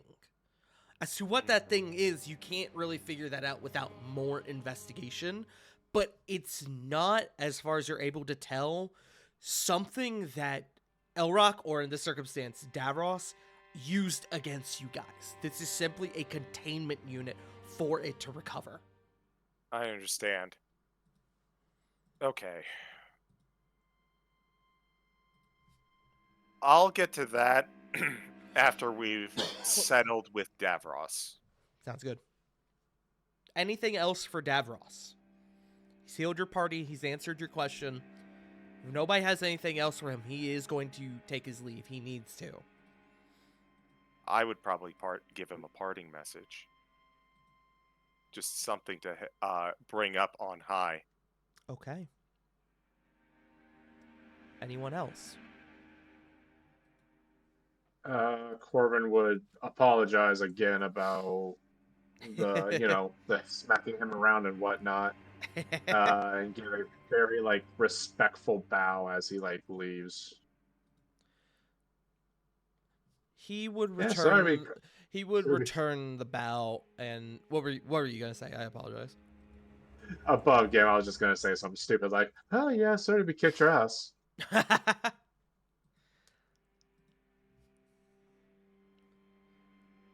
He would return the respectful bow. Self-defense is not a sin. You have nothing to apologize for.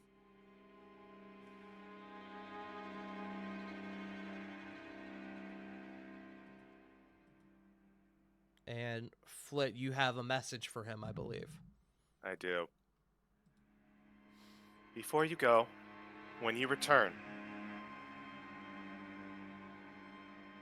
we think we know what this union is, what's causing it, and what it's for.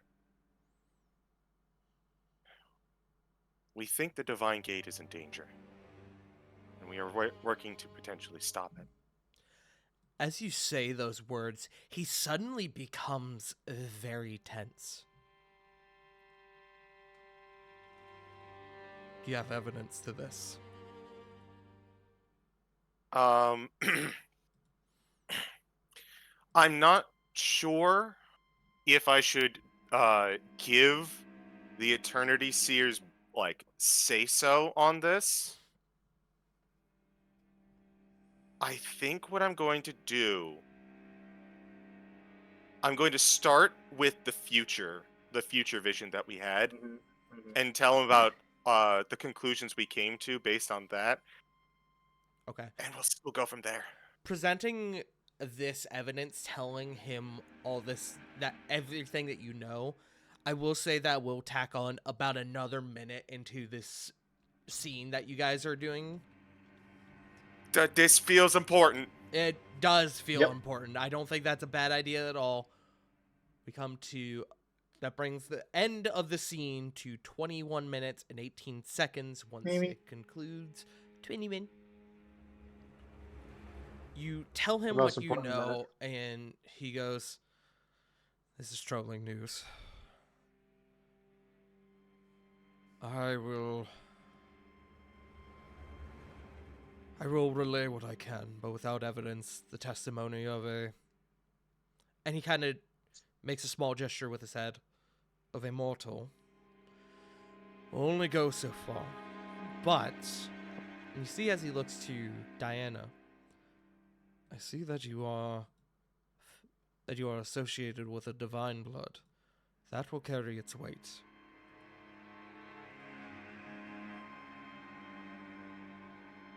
I will deliver this message.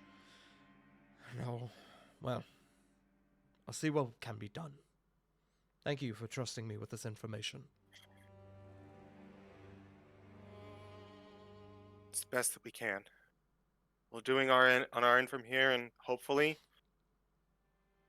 there'll be nothing that needs to be done on your end. He gives a nod. And with that, and his wings, he takes off, immediately ascending a couple feet from the ground.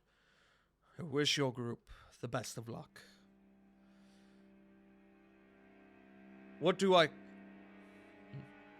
tell my brethren?" Sorry. Who do I declare this message from to my brethren? From Exalia Regalia, from Asturias. Exilia Regalia. Understood. And Exilia Regalia, I wish you the best. I wish you safety. And I wish you victory. And you will see as he does come over, and he does visibly, seeing the winged lion, he reaches over and he kind of ruffles the hair of Alabastrum. At the kitty. And I need to check something. Hold on. You don't have... Okay, great. And you watch as he flies upward, crashing through the huge stained glass window at the back of this chamber, and descends upwards into the sky, out of view. Go, my friend. Tattle for us. God, you know what? I pray that none of our men shoot that thing down. Because that would be very awkward on our end.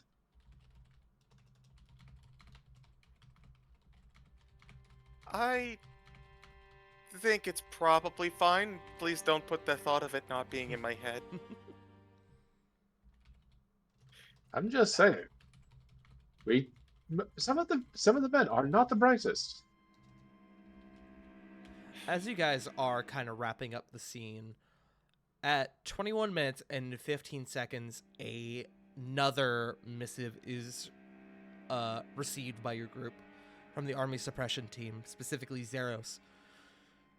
Ground teams, they're putting up a fight, trying to take the early parts of the city, but we're holding, pushing the best that we can.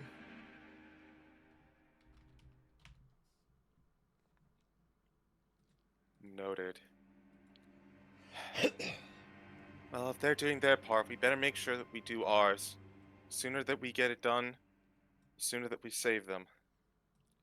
Rovan, outside of this chamber, you're still kind of keeping watch. There is a bit of hubbub beginning to brew near the grand entrance.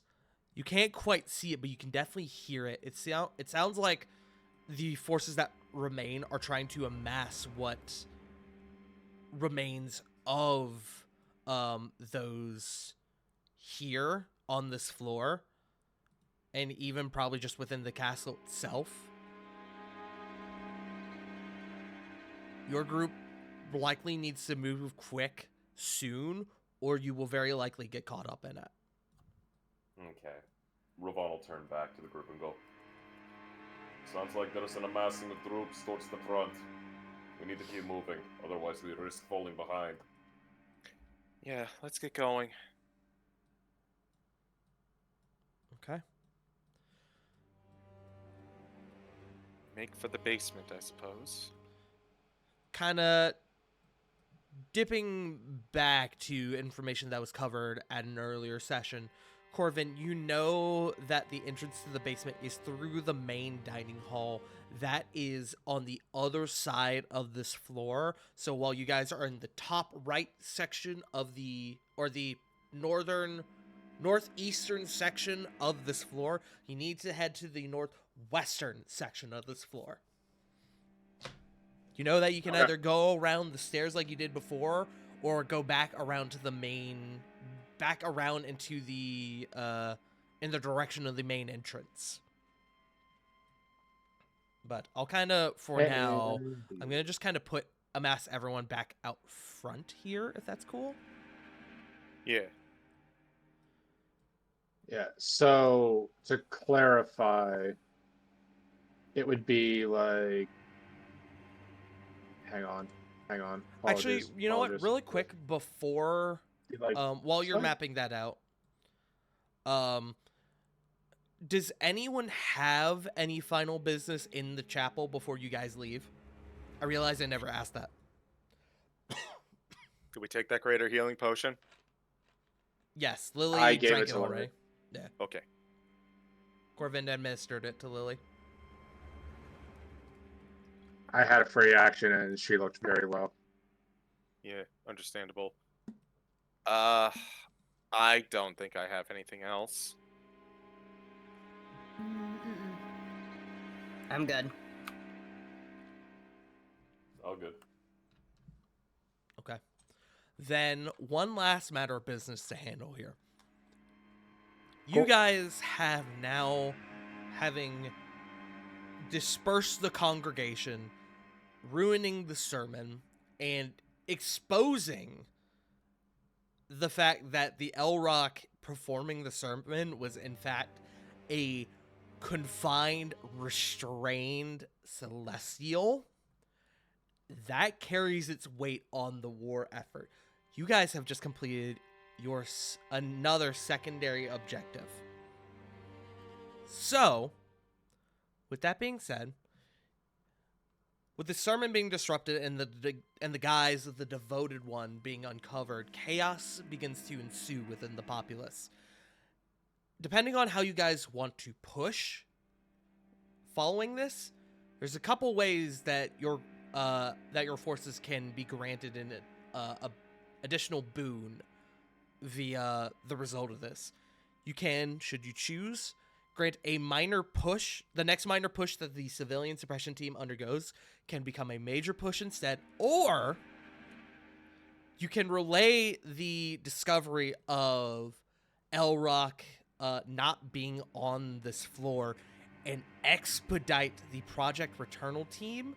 Their next 3 checks, and as I've discussed, each group is doing a lot of checks as we go throughout this siege. The next 3 checks of the Project Returnal team will be made with advantage if you guys decide to choose that. So, kind of putting this here in the general chat just for you guys to look at and determine.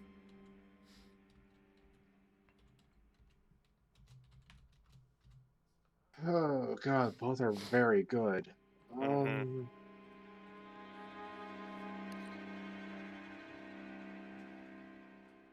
My immediate thought is how much. So my immediate thought about this is, what if we go with the Project Returnal? What the backlash of the civilians being, I guess not unruly. That seems a little extreme. Like my worry is that the civilians would join the army, and that would probably end leading into casualties that we didn't need. To clarify, there is no downside to picking one over the other. These are Okay. there. If you pick one over the other, it's not going to affect that other group in any way. You're not trading a good thing for a bad thing. You're just picking which group you want to give a good thing. Okay, because I was just worried about any potential consequences. No. And because these are side objectives, these are things that, honestly, the downside to doing these and getting your forces these boosts is that you guys are taking damage, expending your resources. It's on you guys, the downside to this. But Carrying this fucking invasion on our backs. pretty much. Yeah. Okay, so with that. So there's With no that out of the downside to picking way. one boon over another. Okay. So feel free to take a minute I'm above kinda- game and discuss what you think. What are you thinking, Joe? I'm kind of leaning towards Returnal, if I'm being honest.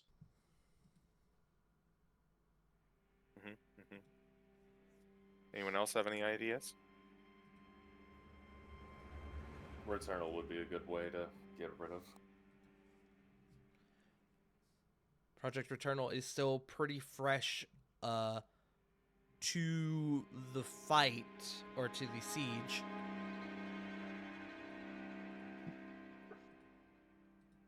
I also like supporting Project Returnal, especially because I have a lot of faith in our civilian suppression team. I really like that team. Oh God. Excuse me. Punk, River, any thoughts? I have to find where we put that team. Hold on.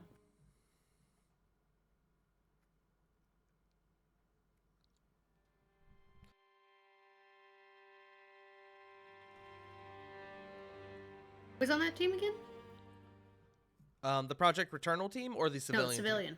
The civilian team is Cassius with the Evergreen Forces and Druilla. Project Returnal. Esmeralda, Balin, the Iron Covenant, and No, Nicholas. sorry, not asking for them. That's my vote. Project Oh. Returnal. My bad. No, you're fine. I didn't clarify. Okay. I also am thinking Project Returnal. That is unanimous. Okay. Give me 1 second as I make a note of this.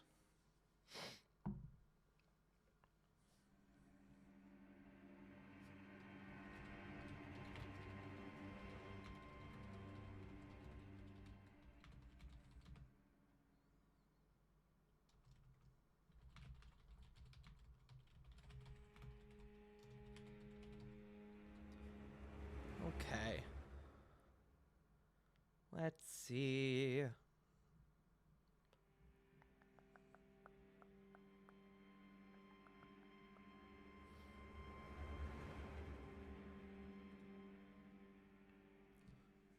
Need to just roll something on my end. Give me a moment.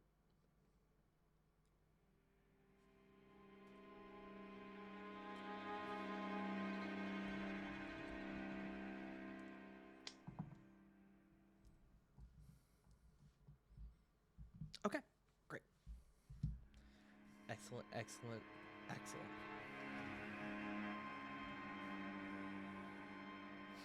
Okay. With that, we will continue from here. Corvin, I believe you were mapping out something, correct? Yes. I was wondering if it was like this way, It To would go- be. Hold on. or would it be like more down this way? You are aiming to go. I'm going to measure it out. You're aiming to go up here. Okay. And the way that we found was down and around this, So the entrance to the dining this hall. corridor. Yeah, so you can go that way. You could also. So you can go this way, should you choose to reach the dining hall. Hold on, let me do a linger. So this would No, you're good. be going back the way you came, or like you're doing right now, you can go that way, go around, kind of flank behind the stairs and get to the same place. That would be just Yeah, to 'cause I get just- to the dining hall. Yes, because I distinctly remember a few of the civilians heading in this direction, going towards like the main entrance to evacuate. Correct. So that's just kind of where my base assumption was from. A keen mind doing work. It's an amazing feat that is slept on, and I will fight someone who says it's useless. So, You just get to see North. Go fuck yourself. so with that, we'll pick it back up at the top of initiative. Lily, it is your go. If you want, you can have Corvin with this information that he has kind of help guide you as to what direction your group should be going, if that works for you. Works for me. Okay.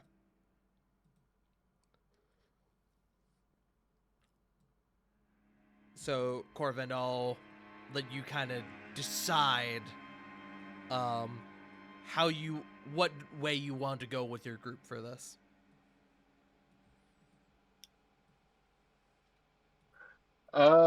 Maybe yeah, we can definitely kind of just head towards. I mean, this direction. It seems the more direct route.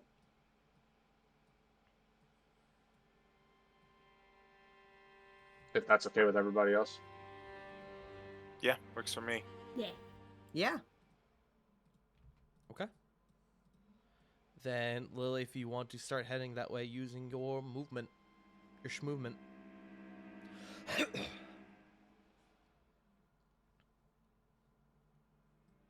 I can't see my thing. Hey, yo. I'm zoomed out because it zoomed in. And I will say in this one round, because you guys are kind of beginning to rush now through this chamber, I'm going to say that this will take a roughly normal initiative time, being those 6-second rounds, as you guys are kind of, you're not wasting time, you're running through this chamber now, knowing that they're beginning to amass their forces again. That is my movement. Excellent. You can use your action to dash, should you choose. I will allow that for this. Am I going towards the door? Right? So you'll want to go... Hold on. So I'll kind of put a linger out. So your group, based on Corvin's path, will want to go basically this way that I have laid out for you. Okay. Thank you.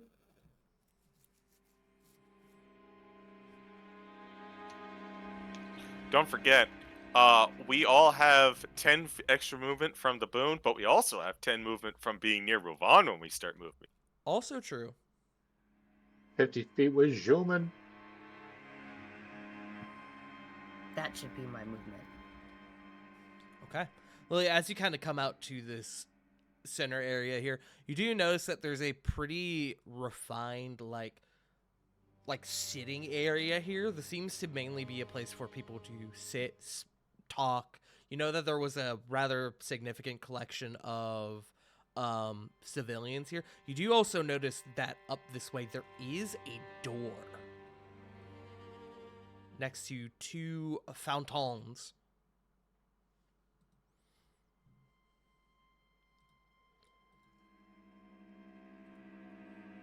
So just, I don't know if you want to do anything with that or just kind of keeping that in mind. Oh, I'm sorry, I just got rid of the thing. Hold on.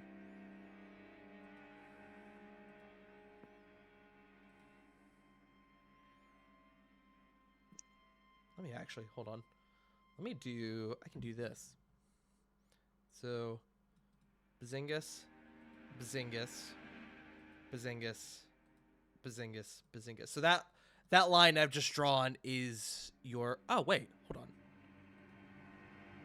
Why did it disappear on my end, but not y'all's end? Okay, weird. I Whatever. don't know. But that line I've drawn is your way to get to the dining room via Corvin's guidance. If y'all can y'all see the 2 lines? Y'all can see both of them? Yes. Yes, I can see both. Okay, then I'm gonna get rid of the one I just did. Weird, whatever. I think I might know why, but it's fine. But, anyways. But do you want to address this area up here at all, Lily, or are you just gonna keep moving? Lily figures that we need to keep moving. She's gonna stop there anyway, so if they want to go look, she's not gonna be, like, out of the way. Understood. Then we'll get to Cedric. Cedric is going to use his action to dash. He's going to stop here because he only has 60 feet of movement. That brings us to Rovan. Actually, Rovan, you provide a movement boost at the within your aura, correct? Within 5 feet. Within 5 feet. He was within 5 feet of you. Excellent. What's that extra movement? An extra 10 feet of movement. Damn. So dashing, he would get 20 feet. Shit. Correct. We've made pretty good use of that aura through our career. Mhm. Yep. It's your turn, Ravon. Okay. Following in the same footsteps as the rest of the party. So 5, 10, 15, 20, 25, 30, Oh, hi, Bella. 40, Hello. Kitty, kitty. 50. Probably gonna dash too. Okay. 5, 6, 7, 5, 8, 75, 80, 85, 90.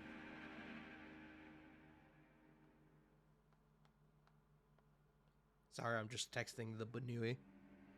Oh, good. Gonna Bon. follow up with Cedric.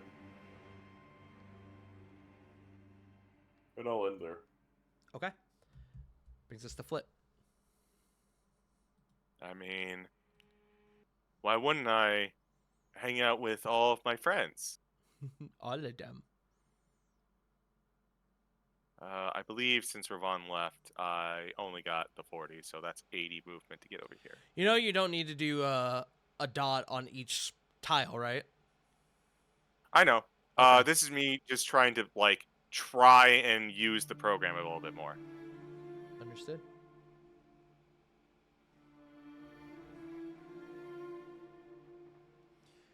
Hold on, let me release the cat real quick.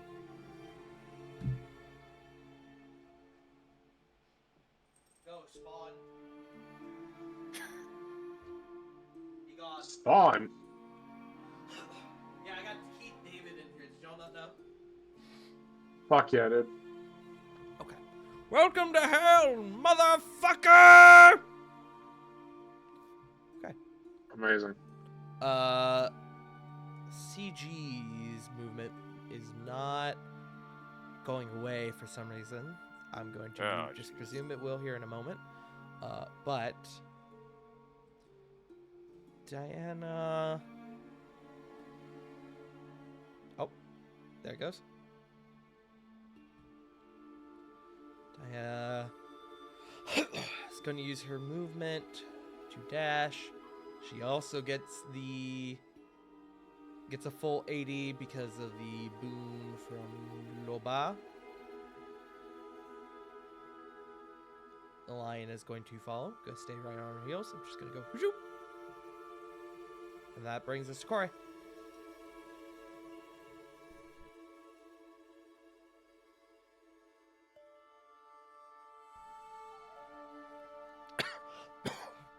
Corey-ish moving.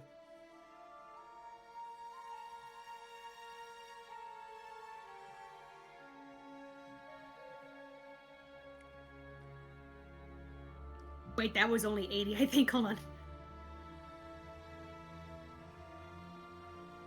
Done. Excellent. 90. Bam. Nice. And that brings us to Corvin. Right. Nice. 40 there. Action dash. Sorry, my browser's slowly catching up. Oh, good.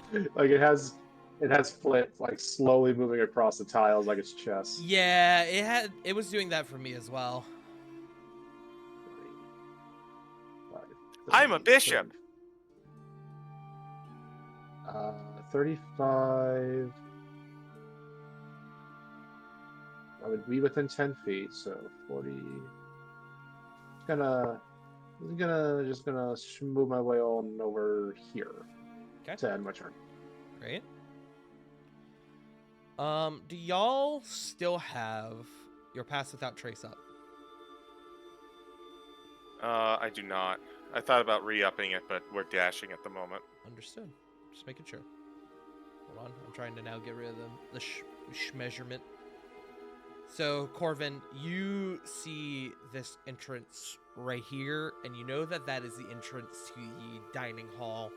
You also all hear, as you're moving around, you do hear what sounds like the amassing of soldiers somewhere near the front. Around where you guys were originally on this floor. You come back up to the top of the round. Another 6 seconds goes by. Lily.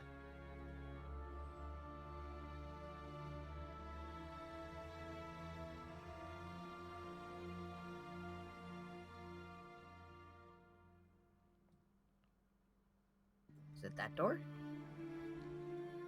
That door right there, yes. Okay.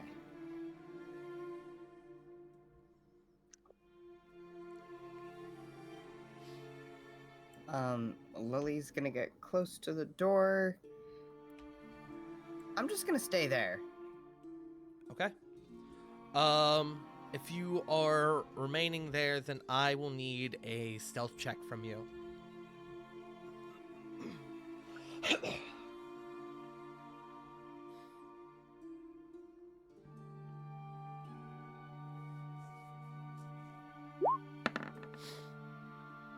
I'm gonna use my inspiration. I would as well.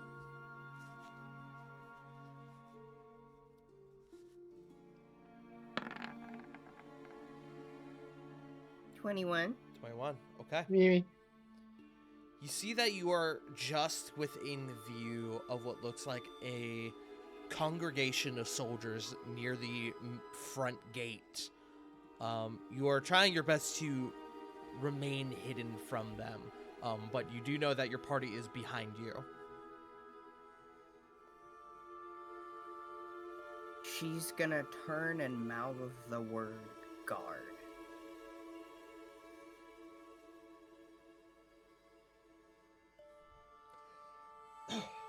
Okay. Anything else?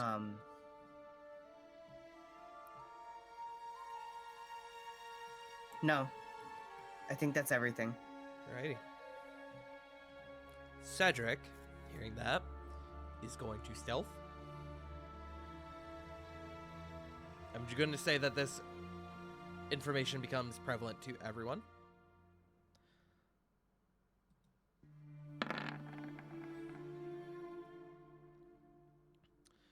Cedric is going to use...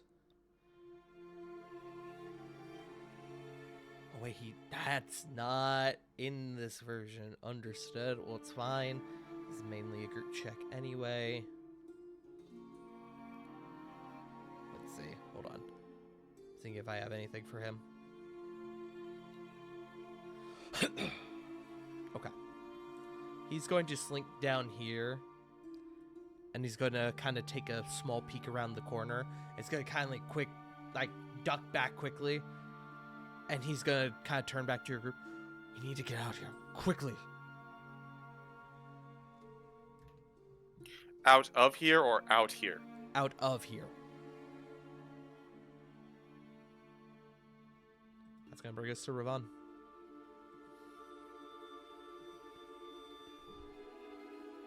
Yeah.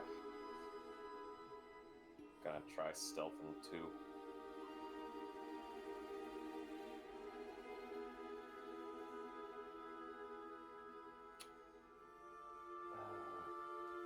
Remind me, we're going which direction? You're going Just to make sure I'm into this chamber here. You're going through that door. Okay. Probably try to go in.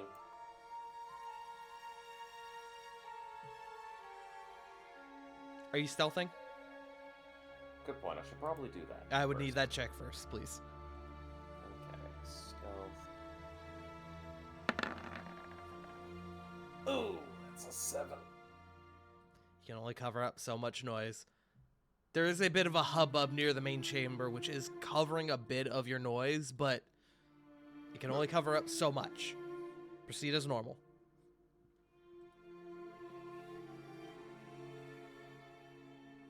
I'm gonna try getting in through that door. Does anybody object to that? No. I'm good. Gonna quick move in through this door.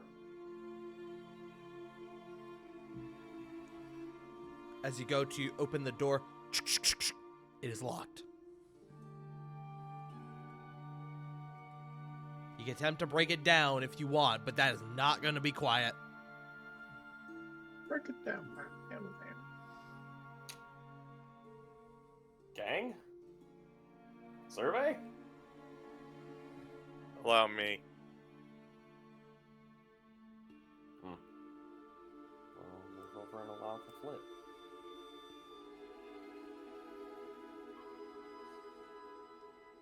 Okay. Ravon, you are remaining there in immediate view of these guards amassing here. A couple of them are going to kind of look over and they're going to see you. and they're going to start kind of making out the fact that you and Cedric are there. Cedric was basically getting by the skin of his teeth because of the noise that was being generated by them. And he's going to call up, "Hey!" And he's going to point at you. And as he does that, Cedric throws out a what appears to be a crystal of some sort.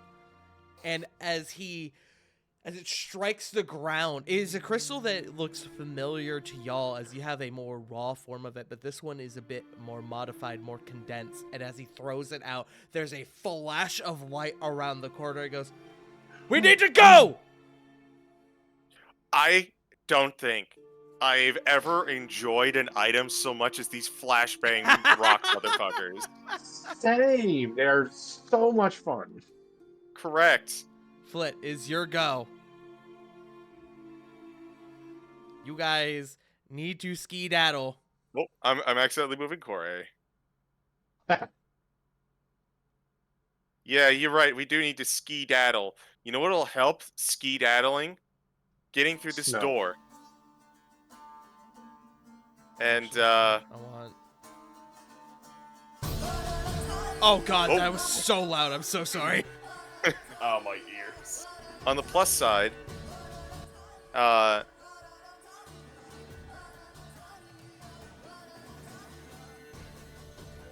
I'm just writing something down. On the plus side, this door is locked.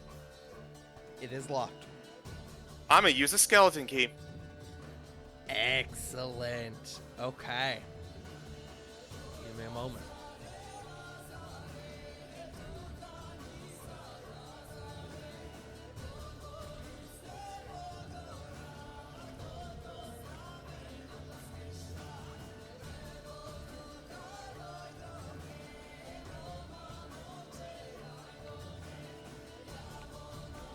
Make a note on my end. Checking the thing. Okay, great. Okay. Flit, you take out the skeleton keys that you guys acquired from the Orion Club, from Flint Orion. You stick it into the slot, and the lock comes undone. You do notice, though, as you pull the key back out, the head crumbles to dust. The key is spent. Understood. But the door is no longer locked. Proceed as you see fit. I have 5 feet of movement, so I'm gonna open up this door and see a lot of... Oh my fucking god. Well then! Flit, That you does not sound good. throw open the door, and you are met by dozens of faces as they all turn and look at you. There was obviously some sort of tension going on in this room already, as a number of them are kind of like on their feet. A number of them already seemed at a bit of unease. And at the end of the table, the far end of the table, holding a glass of wine, a familiar red-haired figure meets your gaze. Where's my gun? Oh wait, it's right here. I got it. Flit, is that your turn?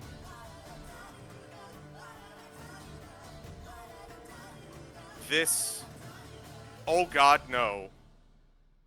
I'm assuming that I used my action to open the door with the skeleton key. Correct. Understood. Well...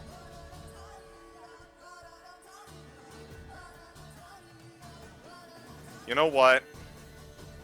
In this instance, I feel like I'm the most tankiest individual. I am going to hold my ground. Much as I don't want to do anything, I can't. I will, however, go and respond in a shocked opening face. I'm just going to go, Marissa. That's my turn. Okay, give me a moment. Excellent. Oh, how lovely. That's a fucking perfect roll, actually. Please do not tell me she comes in between me and Corey on initiative. No. She does, however, Yay. go next. Haha. Oh, Wonderful. fuck. That's worse. As she looks to you, Flit, and one of the... Let me actually... As we now go from immediate hecticness to a bit of tension. Hold on, my fucking... My mouse is being weird. Hold on, give me a second.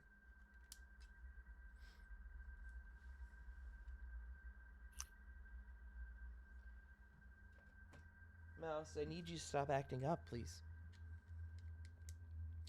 As one of the gentlemen kind of towards the end of the table, this one here, Flit, would actually get up at the door opening and seeing you there and would be like, what is the meaning of this? And Marissa kind of puts her hand up.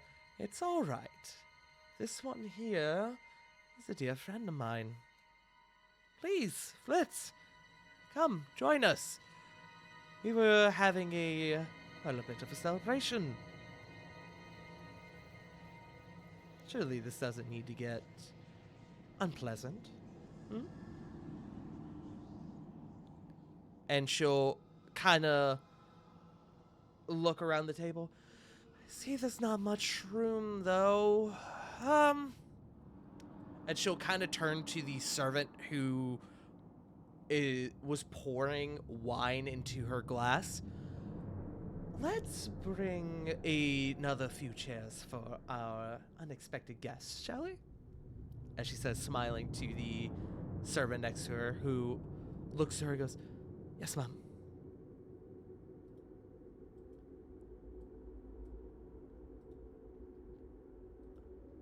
Okay, I might need to actually restart my browser. It might actually be something with Roll20. Hold on.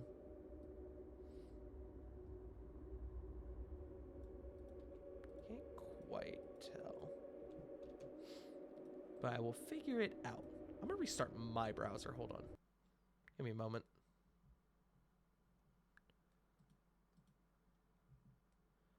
Gonna restart the music here, so just bear with me a second. That'll give me time to get my thoughts in order. To get fucking you flashbang those guards and then you immediately flashbanged me. Yep, I sure did.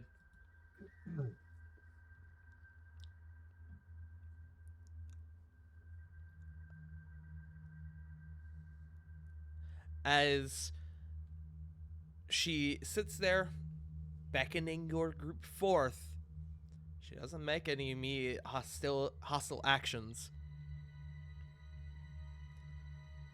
We come to Diana's turn. There was an immediate rush, and while there still is, given the fact that you guys have been detected, it kind of comes to a hard stop as well with the immediate reveal of Marissa on the other side of this chamber, or within the confines of the dining hall. Diana's going to kind of come over and goes,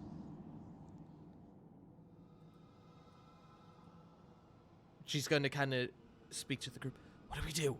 We can't stay here.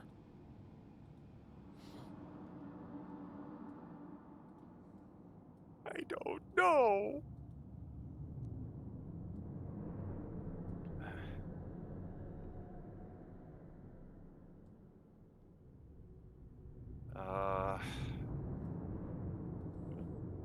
Yeah, a bit to think.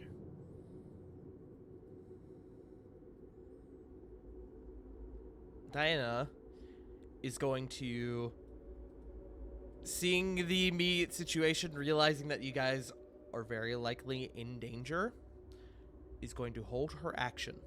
She's going to hold a casting of Spirit Guardians. Also need to hold on. Ooh, good roll from them. technically, they would have been next. That's fine. I'll catch them on the... I'll catch them on the run around. That's fine. Flit, what's your dex mod? Dex mod is. Oh, wait, actually, it wouldn't have mattered because... Yeah, perfect. 3. This actually works. 3, you said? 3. Excellent.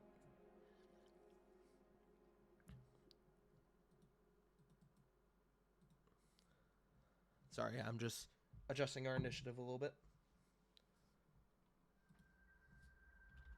Oh, wow. Okay.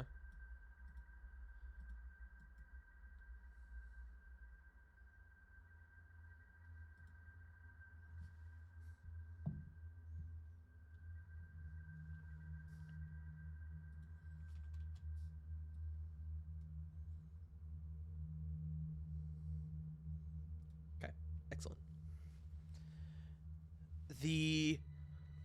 As Diana is holding her action, Alabastion's going to come over and is going to hold an attack ready for oncoming forces. And that guy is currently blinded. So we're going to come to Corey.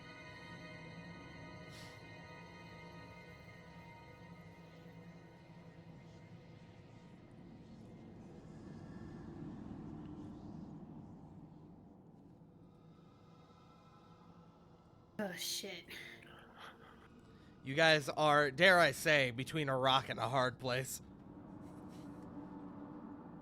But it's not an L rock and a hard place. True.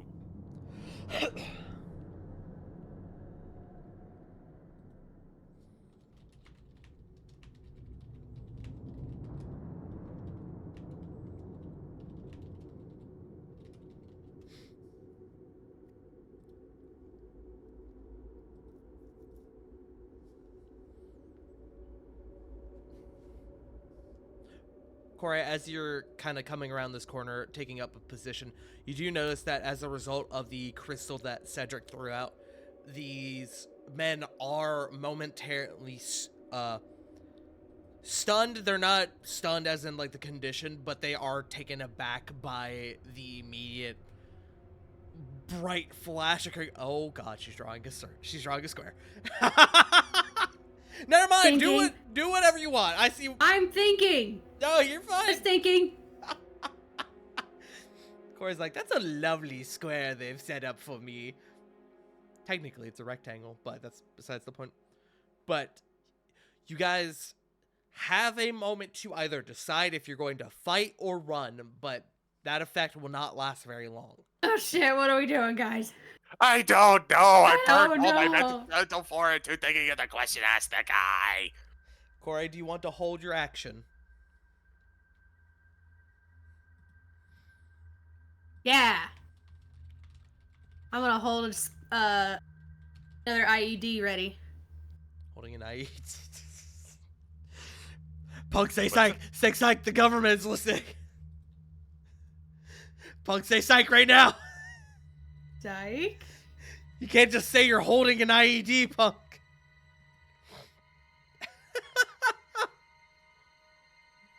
Hey, FBI agent who's I hold my listening bomb in. ready. We don't That's actually need worse! anything. I know.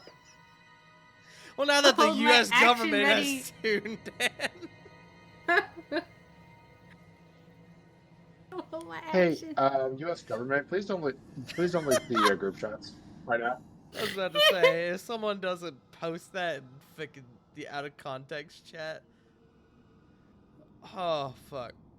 The quotes chat. Anyways. Fucker spine ready. Okay, that brings us to Corbin. Fuck. Okay.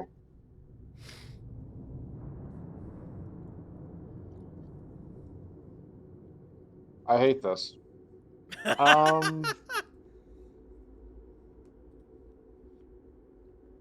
Also, you were so right, Joe. She is the white woman jump scare. This is the white woman. This is the definition of white woman jump scare. Yeah.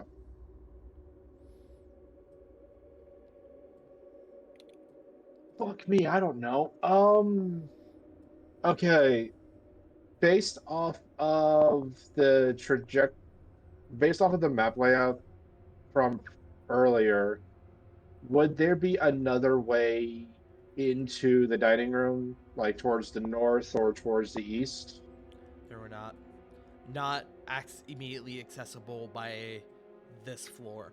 There is a way through Okay. the back, but you guys would have to go into either the east or west wing and go the long ass way around the castle to get back into the north wing to get through the dining room there, and that would take a lot of time. You guys could do it, but That's that a would take waste a of time. lot of Yeah. time. Yeah, that is a complete waste of time. Fuck. Uh, I hate to say it. I really hate to say it. Uh-huh. I'm thinking about entering in the room. That's your And prerogative.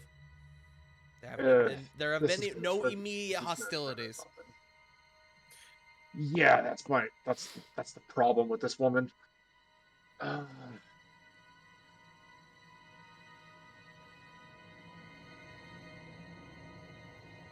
is anybody gonna say? Is anybody against me going in? Says Unfortunately, no. the bard says the bard says to the party. Grab me my shovel, I'm going in. That's a reference I 5, don't think 10, anyone here is gonna get. 15, 20, Stampe. 25. Corvin, as you enter this room, Oh, you are beset upon by at least 24 faces. This is a packed chamber. You do notice as you enter the chamber proper, the individuals here have a more distinct semblance of nobility upon their person. This is, and not just like nobility, but like it feels like you walked in on a business meeting, if that makes sense. As I walk in, like about here, could I use message to send one to like somebody at the head of like toward near the head of the table and just send a message saying it is in your best interest to leave now. If you're trying to do this stealthily, which I presume that you are, Yes. there are 3 components to this spell. I would absolutely need a stealth check. I'm gonna say with disadvantage as well because you are beset upon by dozens of eyes. That is more than fine. Okay. Stealth disadvantage. Um, I'm going to use my reroll with the luck blade. Understood.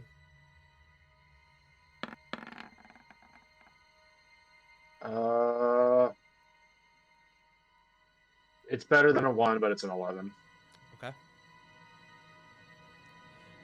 Your message does go forth, but you see the smile curl along Marissa's lips ever so slightly more. Not just at seeing you enter, but definitely catching wind of what you've just done. You doubt that she's caught what you've said, but you're pretty confident she knows that you just cast a spell. Mm-hmm. You do notice that there Okay, is so- an empty chair right here, the one empty chair in this entire chamber. At the other end of the table, appropriately enough. Lord, do I not trust that whatsoever. I do apologize, but did she say anything when he entered in?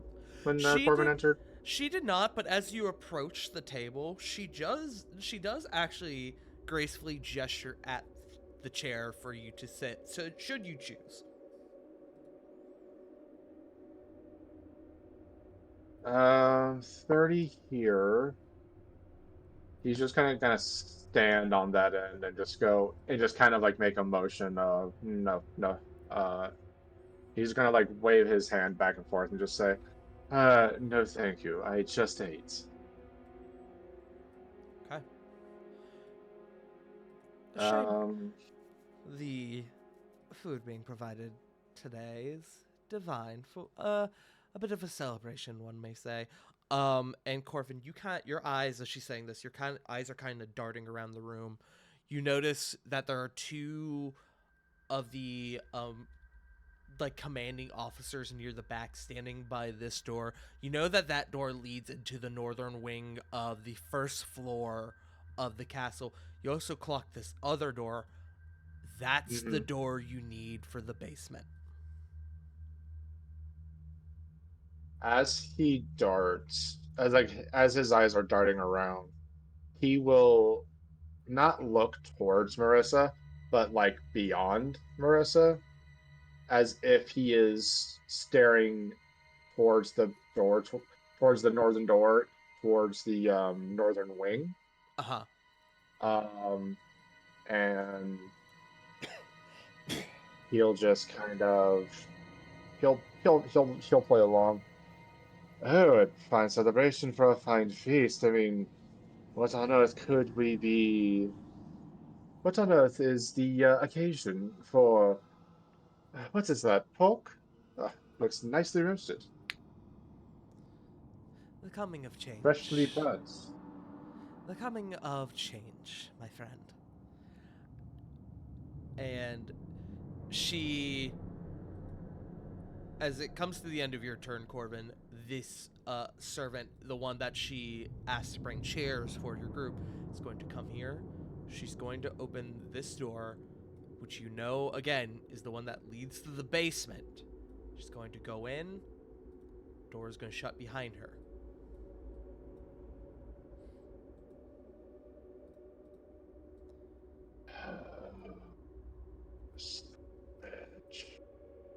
As the servant's turn comes around, Marissa and everyone seems a little tense. Marissa kind of begins to speak to the crowd. It is quite all right, everyone. Everyone be at ease. This is a bit of a tense situation, what we are dealing with today, but I mean, it's a celebration. Of course, there is going to be a bit of underlying stress. But please, be at ease. These people before you are friends of mine. And there is nothing to fear, I assure you. And as she finishes what she's saying, again, her eyes lock onto you and your group. And the servants kind of seemingly take note of that and continue to go back to serving the other guests. The mood in the room begins to settle somewhat as the guy here who was up, like having his hands firmly on the table, kind of in a bit of an outrage as to your group's interruption, seems to kind of relax and slump down back into his seat. This servant here next to you, Corvin, would actually go behind and pull out the chair for you to sit, should you choose, or for anyone, really. But at the top of round 44, this is going to be kind of a question for the group. You guys know that there is a bit of shit coming up behind you. Are y'all going to take advantage of the momentary, I won't say calm, but the hiccup in immediate hostilities and file into this room?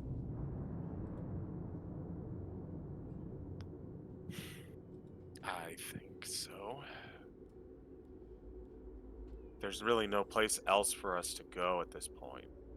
Even if we headed back out and around, we have no guarantee That's going to take us where we need to go.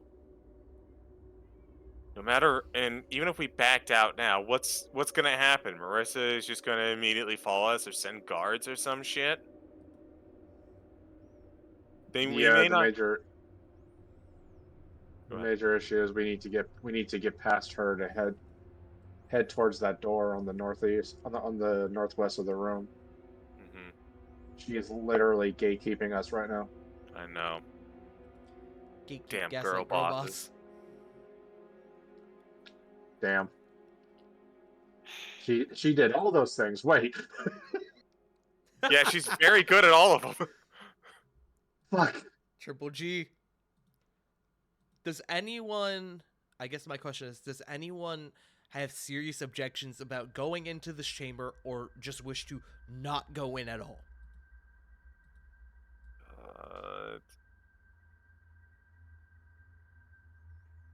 I have reservations, but I'm gonna go in anyways. As one of the great luminaries of our time once said, "This is a load of barnacles."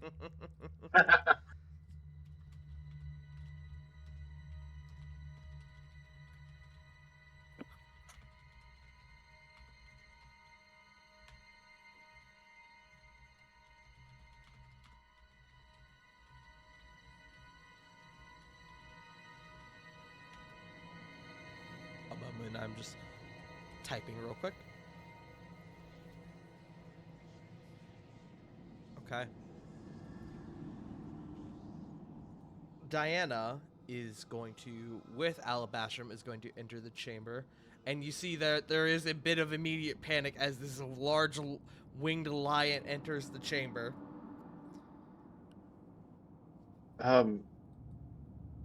Please don't mind my friend here. Like points towards the big lion.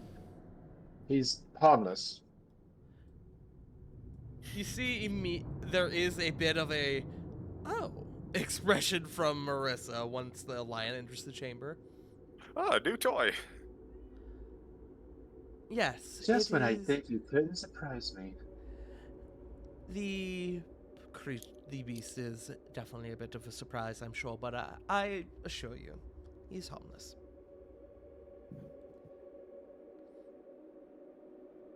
Those who have yet to enter the chamber are Cedric, Corey, Lily, and Rovan.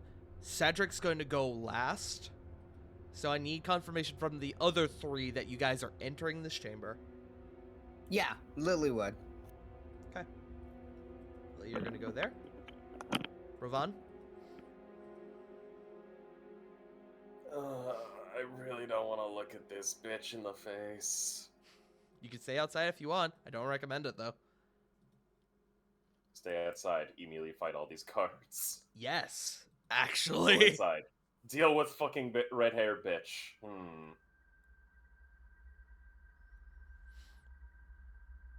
He'll come in, but he's going right, better yet, over to Flit's area. Okay. He'll stay right behind Flit and just go, Corey, I presume you are entering as well? Yeah. Okay. I'm going to put you over here by Diana, if that works. Yeah. Going to cycle initiative once more. And Cedric is going to follow up on your group.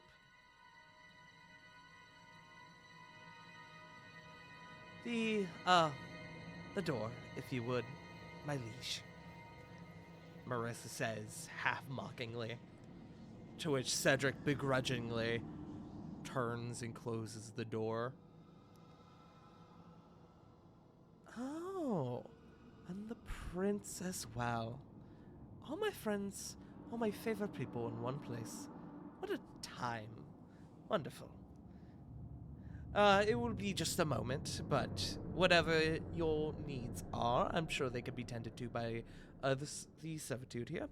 Chairs will be provided in just a moment. I don't suppose, as she kind of turns to another one of the servants, I don't suppose we could get another smaller table out here for my guests?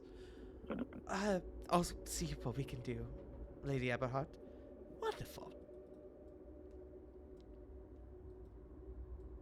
Well, I must admit, this is a bit of a pleasant surprise, but not an unwelcome one, he says, smiling that shit-eating smile to your group.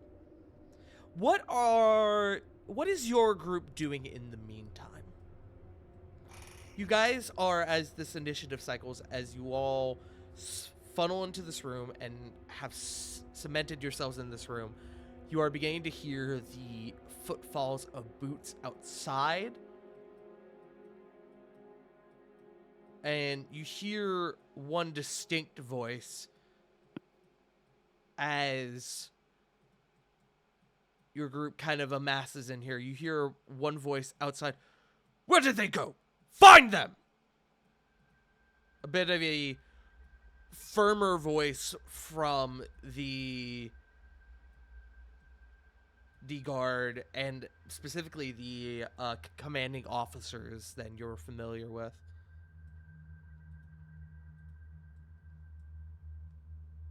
But as a whole, in this moment, what is your group doing? If shooting my anyone's pants. doing anything, you're shooting your pants. Yeah.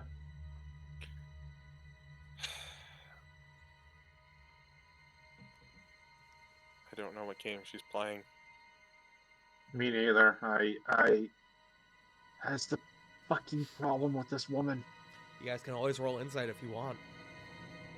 Please. It's not going to amount to much, but please. Anyone who wants to roll insight.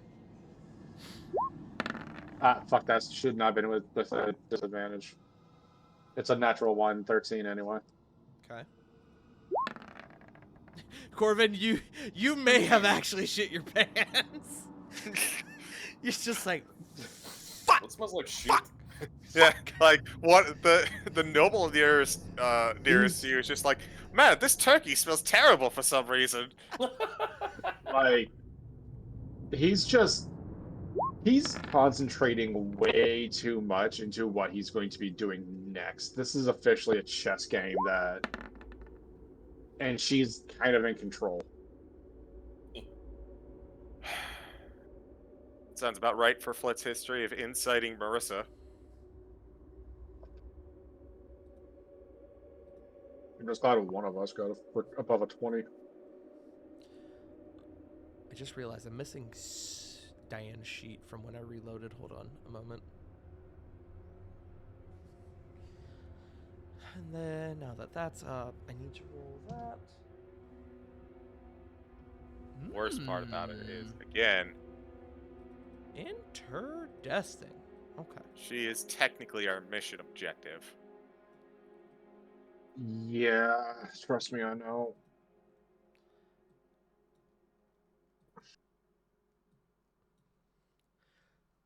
Let's see. Diana, Insight. Cedric, Insight.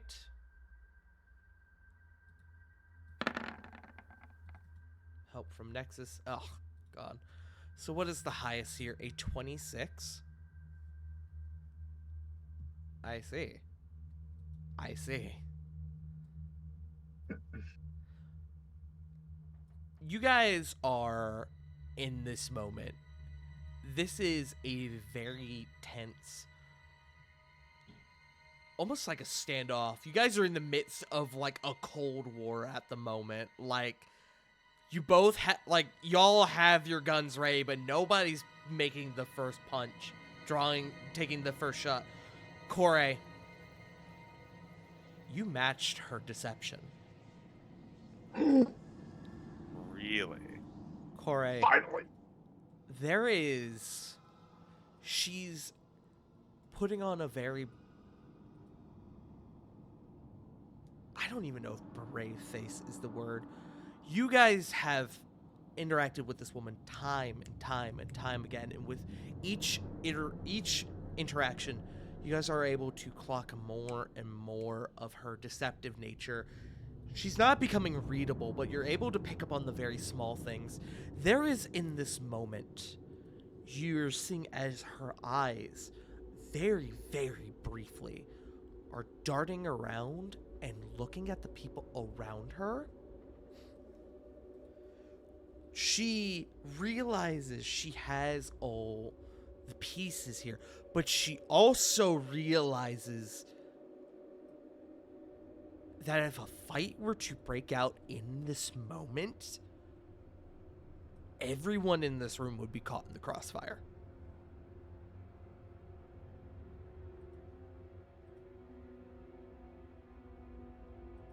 Your stage is a little fragile, huh? What was that? Your stage is a little fragile? Something like that, yeah. That's what Puck said. Yeah. I'll admit, like I said, this is a surprise, but not an unwelcome one, and not an unforeseen one either. I suppose it is just interesting that you would grace me at this moment with your presence.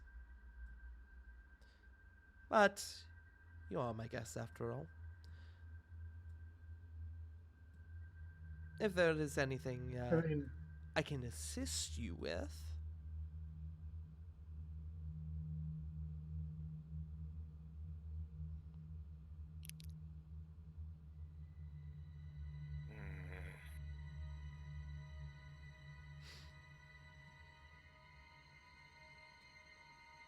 It is at this moment, during this very intense standoff, that the servant from before, as well as a couple others, re-enter the chamber from this door here with chairs in hand and begin making their way over to your group.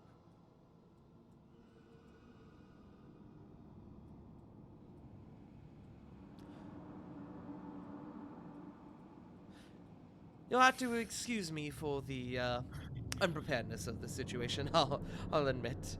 But you are a... Sorry, I had a brain fart. But feel free to take a seat and partake in the celebration for us, alongside us. We're celebrating the coming of change. You know, it is not every day that we catch the great Marissa Eberhard, often called, Most certainly, as you've mentioned a few times. that is certainly a talented feat. I must admit. An encouraging Yes, one. but As there's that word, encouraging. Sorry, you were saying? As you're having this conversation with her, these three servants have brought these chairs and are beginning to offer them to your three folks here, Lily, Rovan, and Flit. You guys are welcome to take them if you choose.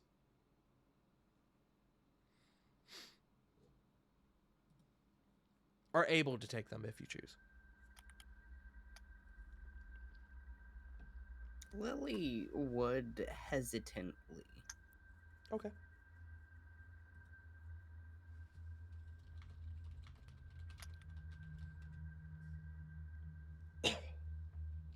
See, there is that word encouraging.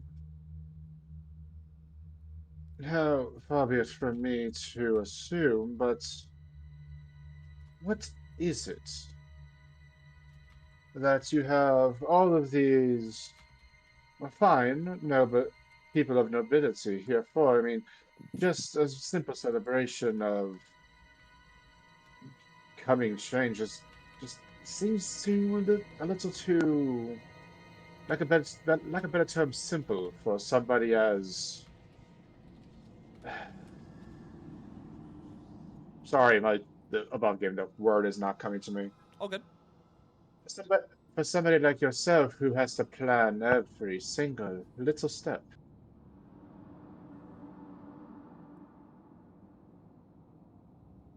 She kind of swirls the wine in her glass a little bit.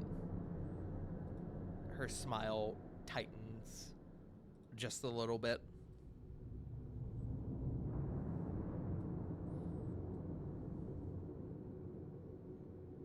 There is a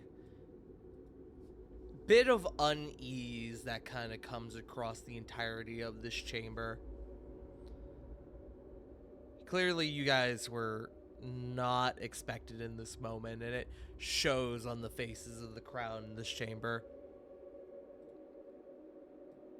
As you are having this kind of moment, she doesn't meet you with a reply, but the door behind your group opens, and this long-haired man, in fact, I have an image for him. Ooh. Oh, Hold on, I need to cover his name real quick. As this man enters the chamber, his sword drawn, his hair long and almost like this beaming, like not quite ginger color, kind of draped along across his hair and shoulder, or his head and shoulders. He enters and he sees the group and he goes, "My lady, apologies for the interruption, but I need to take these individuals into custody." "It is all right, Saravok. Saravon, these are my guests." "But, my lady, they've been making a mess about the castle." "I have stated these are my guests. You will leave us to it. Are we clear, Second Arbiter?" "Yes, my lady," he says kind of begrudgingly. Corvin, you Mhm. recognize this man. This man was in one of the dossiers that you mentioned, or that was given on the 12 arbiters. It's only made more clear when she states that this man is the second arbiter. This man before you is Saravon Sindak. He's the second arbiter. He is an arbiter of great renown amongst their ranks. He is one of the most skilled duelists amongst the ranks of the arbiters. He wields a proficiency with just basic longsword, a one-handed longsword. But where he excels at is his ability to... He has this almost mystical ability to cover vast distances in very short stints of time. He's gained a bit of a reputation for it as well, for this ability. Also, I'm now looking a bit more at this art. This might actually be AI, so this might be the last time we see this art. I need to confirm later, but that is a later issue. I'm trying to look at the hands. I noticed the sword. That is why I'm now thinking the sword that is missing its handle, it appears. Oh, you're right. I didn't see that. But Saravon Sindak, the second arbiter, he begrudgingly looks at your party.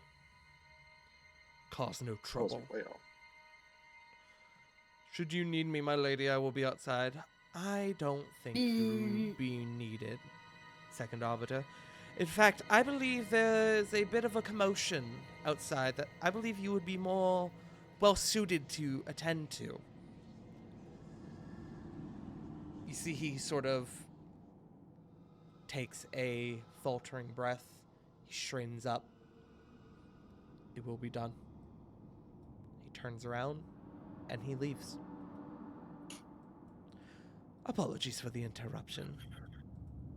Is at this moment that more chairs are brought to your group. Does anyone take a seat here at the end of the table? Nope. No, Corey's leaning against the wall. No, standing. A chair is not brought to you, Corvin, as you are hovering around this chair here, but the servant there is kind of still waiting expectantly for you to sit down, kind of awkwardly. Mhm. It is another few moments before a couple servants actually start trying to finagle a smaller table through the door to get into this chamber. Shit, God, I've been there. we're getting the It's protagonist awkward. table. Sorry, Joe. Go ahead. I've been there before. It's so awkward, Oof. especially if you're at like a family dinner and then the political discussion just turns sour. I can't imagine the political discussions turning sour here. This is political discussions. What are you talking about? We are the politics. We are politics. I tell you what. You know what? Just because I'm a rebel, Flit will not sit at the front table, but she will sit at one of the chairs brought out. Never breaking eye contact, though. No, if they make her sit, she's gonna sit on the ground. Corey's not taking a fucking chair from them. Not a goddamn thing. She'll sit on the goddamn ground. Listen, I'm taking the chair not because Marissa wants me to, but because I don't want the help to feel bad. You respect your waiters in this household, chat. You respect your waiters. Tip your servers. You tip to go. Anyone who chooses to sit in a chair brought to them. The chairs are sturdy. They've got nice plush seating, but they seem to be more for presentation and short-term use rather than long-term comfort, if that makes sense. This is like to use the term, the good china. Hmm. Bring out a good Chaz. Bring out the good chairs. Corvin will look towards the servant, the server lady, and just kind of look towards her and say, "I appreciate you for everything that you are doing in this less than ideal scenario, but I am currently fine. I do appreciate your help." I'll give you 5 platinum if you set that chair on fire. Why? Let's not resort to that yet. There's a bit of Chaos among the servants. Do it. not really confusion, but almost like very slight panic on her expression, looking at you, Corvin, looking to Corey, looking back at Marissa, and Marissa just being like, "It's all right. If Mr. Alakir does not wish to sit, he may stand. Also, goodbye, J. Frost." "Yes, Lady Aberhart." And she is going to kind of scoot her way past you, Corvin, and she's going to start making her way back towards the far side of the chamber. I swear to the gods, if she touches that servant. I don't think Marissa is gonna do that. But only just because that she's currently putting a face on right now. You know what this is? This is a hostage situation. Yeah. We're That is holding exactly the what people this is. hostage. Why I'm trying to catch her off guard on something, but so difficult. Don't make me throw the stalker ball at you. Apologies for... What, at me? No, not you. Okay. Apologies, my friends, for the interruption, kind of turning back to the crowd. For not one, but 2 intrusions. It seems that my dear friends have made a bit of a name for themselves amongst our city's finest, but I'm surely here they'll cause no trouble. Am I correct in that assumption? She says, looking to your group, shit-eating grin on her face. I can assure that we mean these people no harm.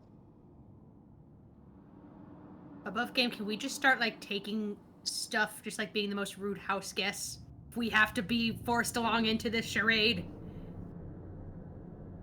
You can do whatever you want. Just know Um, that consequences can and will follow. Punk really going, I'm just damn, nervous I about can do whatever I Ransom. want without causing a ruckus. Both I'm a good Cor- alignment, even though I'm chaotic. All right. both Corey and Marissa are currently in a position of I wish a motherfucker would, but for different reasons. You're feeling froggy, Marissa. Leap. I'm trying to force her to. That's the problem. Sit on her chair.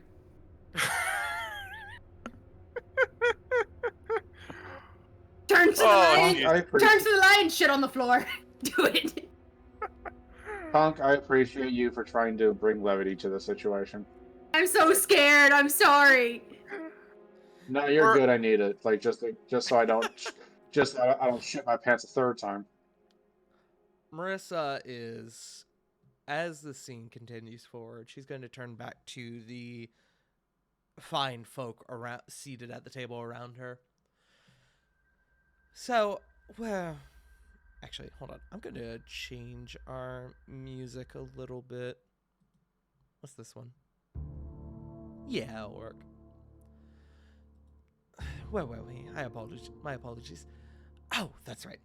So, my friends, as we were speaking before, the time coming up upon us is a time of progress, and we here at the Dawnstone Castle have no small thanks to give to you due to your wonderful, lovely contributions to the cause, to the project that is being put forth by my lady, the one you are very familiar with.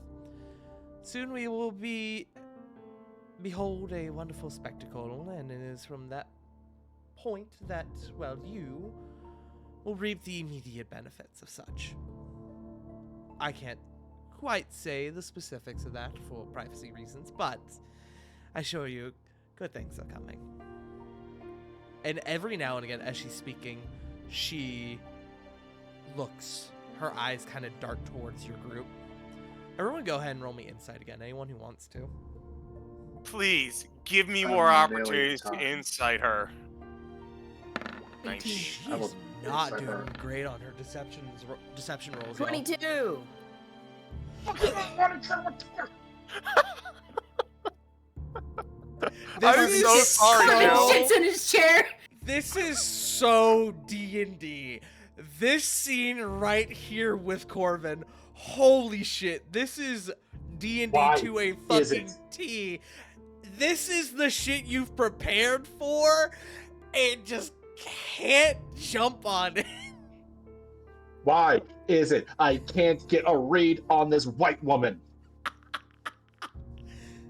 Oh, hell no, I Ken. literally You took take your bland ass for potato this salad. fucking reason. I should have put more fucking points in wisdom or some bullshit, but no, I was like, nah, I'm just gonna bump intelligence because we need some funny fur. I'm We good. I'm did. good. We did. I'm sorry. 19 from Nah, you're Cedric, good. 11 from Diana. Rovan, did you want to roll? Oh, right, Rovan left. He sure fucking left. Can I ask somebody? I can just roll for Rovan. We're close enough to the end of the session.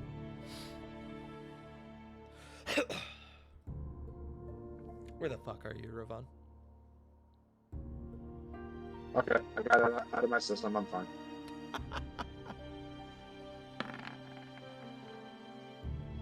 Disappointed in myself. Good job, Ravon. I'm happy for you, buddy. Rovan and Lily. She is watching your group like a hawk. The phrase I used before of this being a hostage situation is not entirely wrong. Marissa in this moment is not only the cops on the side of the hostage situation, but also the criminals. She is in a situation where she would like to avoid a fight if possible, given the situation, but will absolutely throw these people under the bus, into the fire, should the need arise.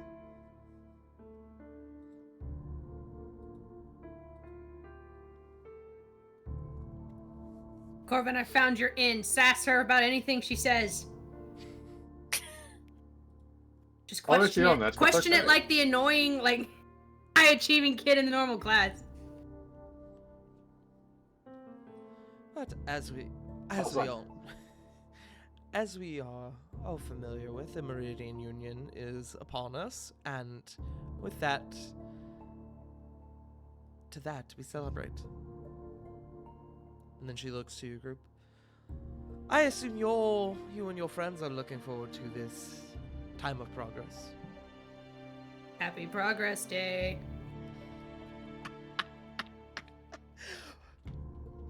Sweet arcane reference, Punk.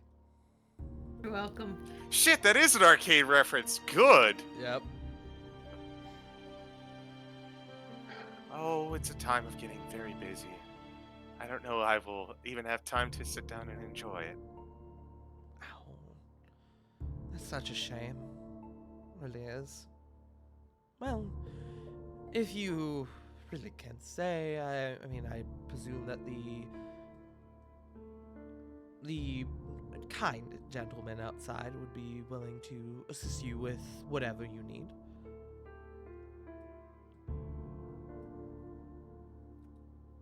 Hot. Yeah, you're saying hot, but you were the one a couple sessions ago yelling about a guy groping you. In-game. Twitch, in-game. Okay, to be fair, he fell, and there were, it was funny at the time. I was like, no, he fought me. No. I mean, I'm I not gonna costed lie. this man. He fell on me. Yeah, we ruined your party, but oh, you fell on me. I am not gonna lie to you. I thought Punk said pot, and my immediate reaction is, "Yo, say share, pass, come on." Corey absolutely Stingy? would put pot in the Champerado, though, like the family reunion. Absolutely.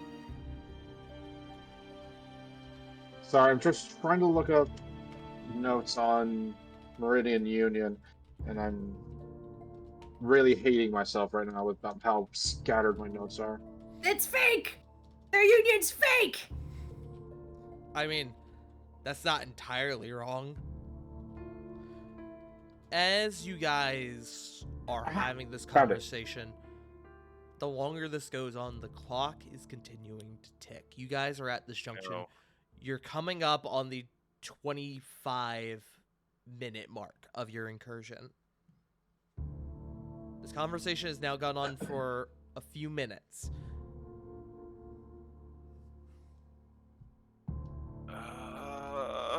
More than that, it should be worth noting, you guys know you have other allies descending to get to this point that you guys are at now. Corbin, ask about Progress Day. Ask about last Progress Day. I'm calling it that I'm just because I don't going to remember the approach- fucking. I don't remember the time period between the last Meridian one. I'm Union. sorry. Anyway, Corbin's actually going to try to approach some of the like this noble woman here and ask. I mean, such a grand accomplishment as a Meridian Union comes so very seldomly. What all do you, or rather, anyone really know about such a feat of? I guess the term in your language would be magnetism, power, as well as its awe-inspiring movements. Apologies, common is not my first language, man. Well, I mean, Marissa speaks up again as this woman seems still kind of nervous at the situation boiling around her. Well, everyone knows how exceedingly rare a Meridian Union is, and everyone is well aware that the Meridian Union is a sign of good fortune, it is a sign of progress, and we here these lovely individuals here, are seeking to take the first step, take advantage of that good fortune.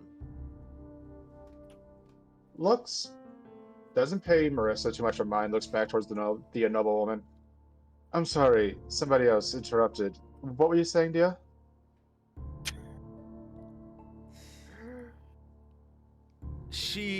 This noble woman before you, she has fair skin, kind of like a dirty blonde sort of set of rows that go backwards and tie around the back of her head. This very extravagant bun that you can tell looks like it took quite a bit of time to put together. She probably had people do it for her, given her station. You get what I'm saying? She had people for that. But she kind of looks nervously between you and Marissa at the other end. I'm terribly sorry. Is there a bathroom? Oh, yes, dear. If you head on back this way, up to the north wing, there's one down the hall. Thank you. And she is going to kind of awkwardly begin to make her way away. Well, we got one. Now we just need 20 other people to use the bathroom. Yeah. You,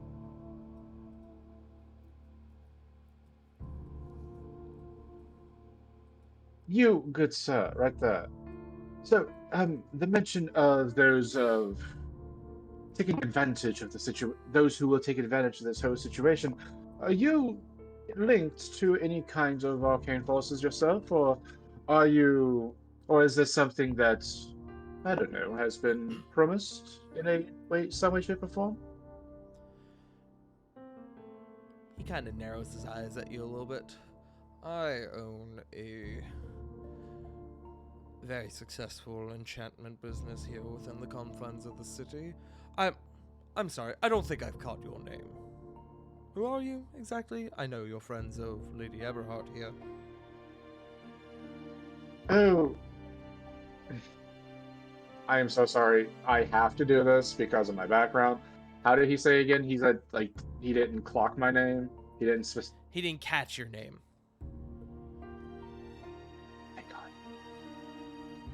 Oh, the name that I was... Sorry, words are fucking horrible right now. Well, the name is Corbin Adakir, Bars of the Wilds, and musician extraordinaire.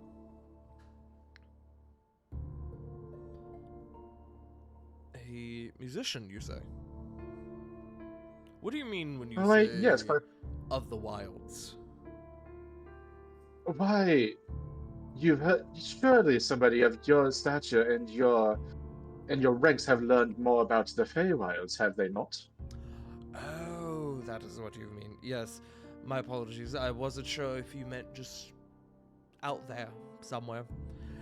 As this is going on, Marissa has seemingly, having brought your group to a halt, at least for now, has turned and started mingling with the guests around her. The servants have slowly come to the rest of your group and have been offering things like wine, food. I presume none of you are taking any of it. Not a bit. Nope. Hey. So she is currently is she currently focusing on mingling elsewhere, or is she still actually paying attention to us? That would require an insight check. I'll say this insight goes for you only. Corvin, get closer to her. See if it makes her nervous. I'm slowly... 11. I'm working on it. She seems distracted at the moment. She's wily, but she seems distracted at the moment.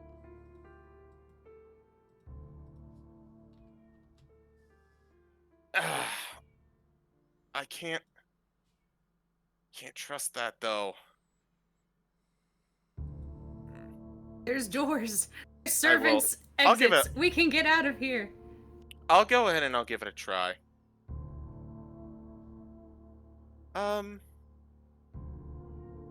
So there is a reason that we came in.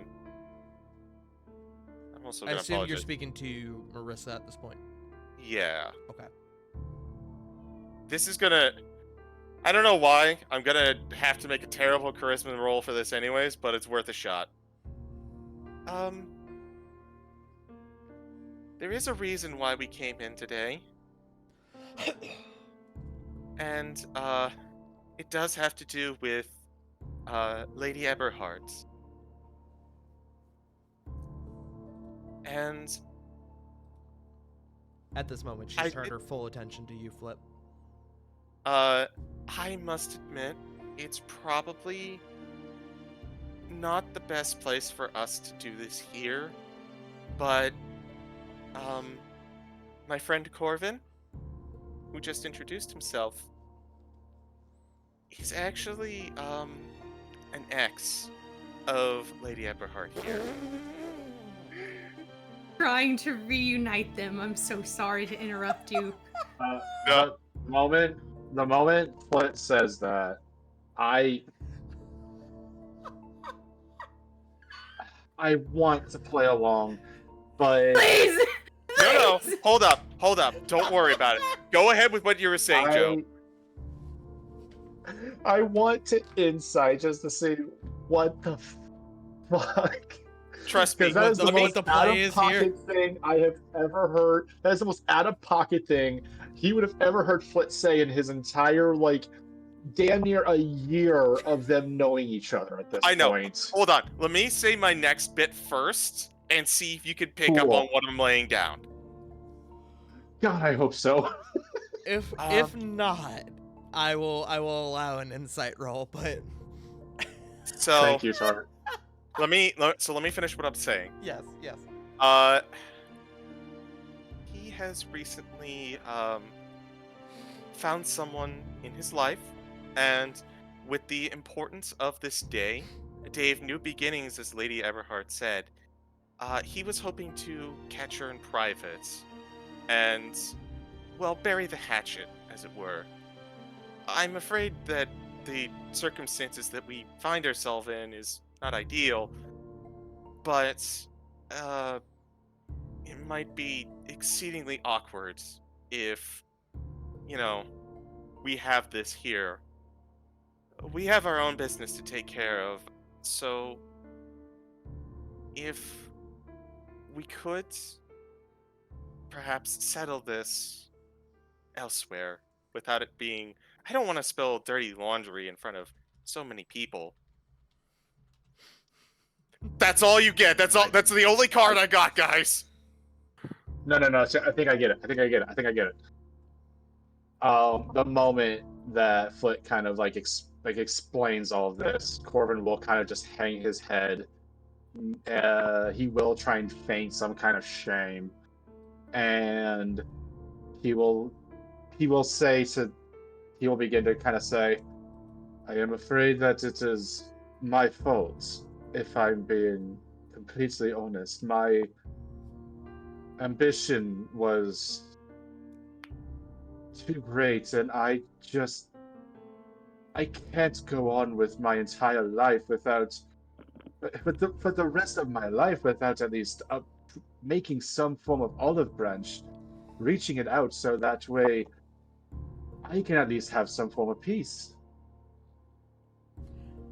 There is a split moment where when she knows that you guys are the only ones watching her, you guys see there's a split moment where her smile is just gone and she has this expression of like so fucking done with the shit. You know what? If this all goes to shit, that's worth it. Fine.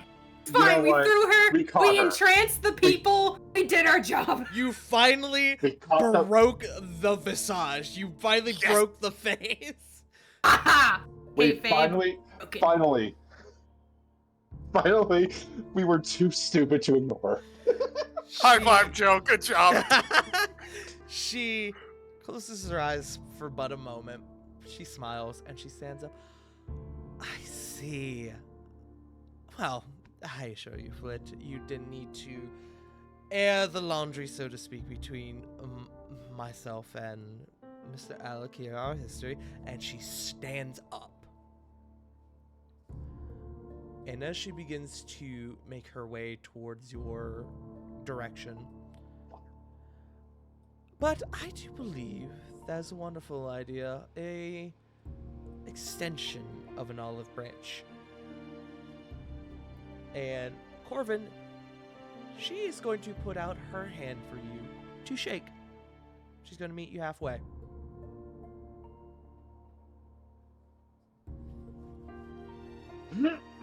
Okay. Insight. Roll insight. Anyone who wants Please, to. nat 20. Roll 20. You play with my emotions, but it is a 20. 24. That's from Rovan. There you go, Rovan. That's my boy. That's Cedric. Cedric with a 27 without the natural 20. Diana with a 21. Anyone else wanting to roll insight here?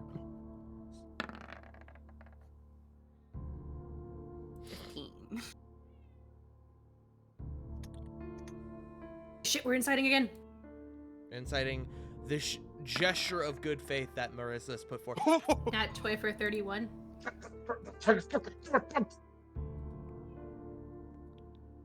Corey.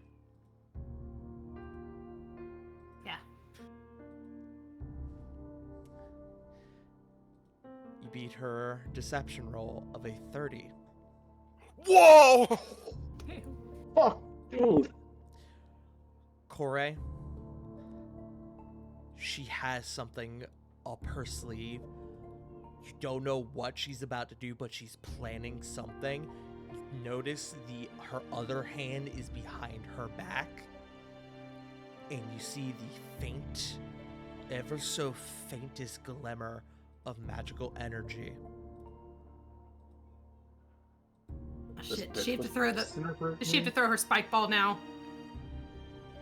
What do you do with that information? You're the only one who catches this. Whatever you do with this information is up to you, but she's planning something. We are about to wrap session. Okay, she's behind Diana. Can she, like, kind of whisper it to at least those two around her? I would need a stealth check.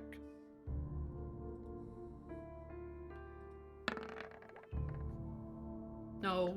Come on. Fuck. 8. Okay. She catches you. She gets the distinct feeling she's been made. And she goes... She kind of retracts the hand and goes, I see that we have come at a bit of an impasse, and you're right. Let us handle matters elsewhere. Why don't you all step back into the previous chamber, and my men will escort you to the proper location for us to discuss when the time comes. And when we come back,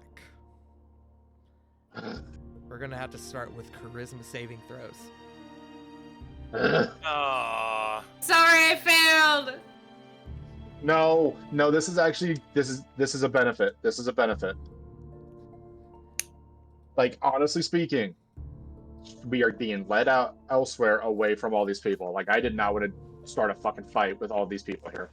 You are being led elsewhere, but you are being led back out the way you came. So Like, this could be a trap. This could be a way for her to, like, get all the guards in on our asses.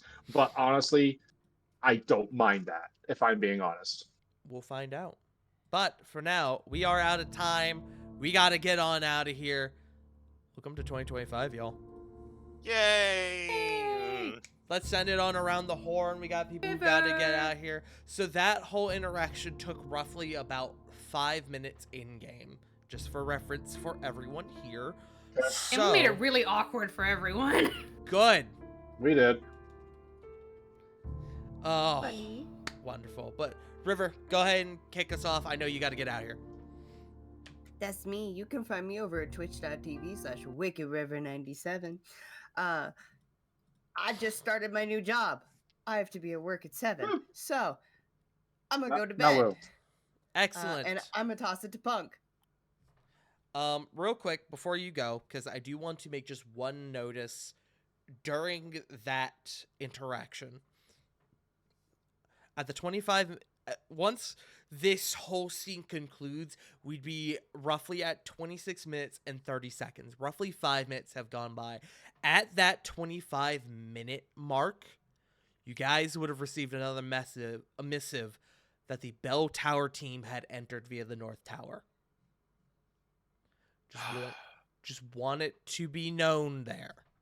Understood. Meaning, all teams have now entered Paradigm. Fuck. But, River, you have a pleasant rest of your night. Passing it to Punk. Thank you for joining us on this fucking weird ass meeting that gave like Timon proposing to the hyena in that weird like Kenzie Marie de Predator de Galina hyena. I miss you. I love it. But you all can find me trying to stream, but like I'm mostly working, trying to go back to school for nursing. But when I do stream, you can find me on Twitch at PunkyardDog. Sometime everywhere else, Blue Sky, occasionally Twitter, Instagram, sometimes TikTok at PunkyardDog as well. That's me, Joe. I am going to just leave this call. Like the moment I leave this call, gonna enter the restroom and not leave for like 20 fucking minutes because that is how much my asshole has been fucking puckered for the last hour. Wanting to shit forever. Shitting. Shitting. Anyway. Shit and fart. Anyway. Hi, I'm Joe. Hi, Joe. If you guys are fans of the Digimon trading card game, please be sure to check out twitch.tv/DigiGuardsUnited for the Tamer Battle League, hosted by the main phase community. I'm not going to be on the rotation for this coming Wednesday or Friday's tournaments. However, you please still go and check them out. Varney, Dan, and not just Varney and Dan, because Mike likes to work and he likes to travel for his work, so he barely ever shows up. That's not a shot, I promise. He's a very chill guy. Mhm. But still, though, please go and check that out. As well as check out the Farting Tarts YouTube channel, youtube.com. Just search up Farting Tarts. And a bunch of cool videos are going to be coming up in the pipeline on that one. Recently, we got the Sekiro randomizer that got uploaded towards the end of last year. That was so And much also the Borfin Boys. Also the Borfin Boys podcast coming up with a very special guest or a schmelty guest. I can't do word. Shake. One Yes, a schmilky guest. That's what I wanted to say. I can't do wordplay for obvious reasons tonight. But seriously though, like this video, subscribe to the channel, and also ring the bell because YouTube analytics are finicky, and it means a whole lot. I'm going to throw it on over to CG/JFrost. Where can we not find you? Well, you can't find me on a lot of places, but you can find me with JFrost on a few things, and you can find JFrost on a lot more places. Usually D&D. We do a lot of D&D together. It just kind of happened that way. Most notably, obviously, this. Every other Tuesday for our Rascals and Rapid game. You can also find us coming back on the 25th after an extended break. Saved by the Spell. Look forward to it at the end of the month. And one more thing. Because there isn't enough D&D in my life, I thought, hey, what if I had a whole bunch of D&D with my friends who I love dearly? Oh, we get to talk about this now. Oh. Excellent. Yes. Yeah. I love them dearly, and I wish I could play with all of them, but you can only have so many people in one group. So then I remembered that there is a module that Wizards of the Coast put out of 17 one-shots called Candlekeep Mysteries. And I've been working on this little project for a while, but I've put together 17 one-shots for a cavalcade of good friends on a cavalcade of their channels. Keep an eye out, Oh, because this Thursday is going to be our first go, our first one That's shot. one. Huh? First shot. First That's shot. first shot. Yeah. Now I will preface that this is a little off, because not everyone is going to stream, and even there is no universal stream option. I am not a streamer, as people probably are aware of my usual creed. However, if an individual group is like, yeah, let's stream, hell yeah, we put it up on the YouTube, we stream it, whatever, up to them. So keep your eyes and ears out. You may find just a nice little adventure in Candlekeep, your late nights. baby. Candlekeep, baby. Woo! But yes, Expect that unless the group is not okay with it, any of the games that I am in will be streamed on my channel. indeed. Any games that I am in, I will probably be recording and most likely throwing it up on Tart's channel Understandable. because that's literally the only avenue of YouTube I have. Understood, nutters. That is more or less what I've got going on. Tart.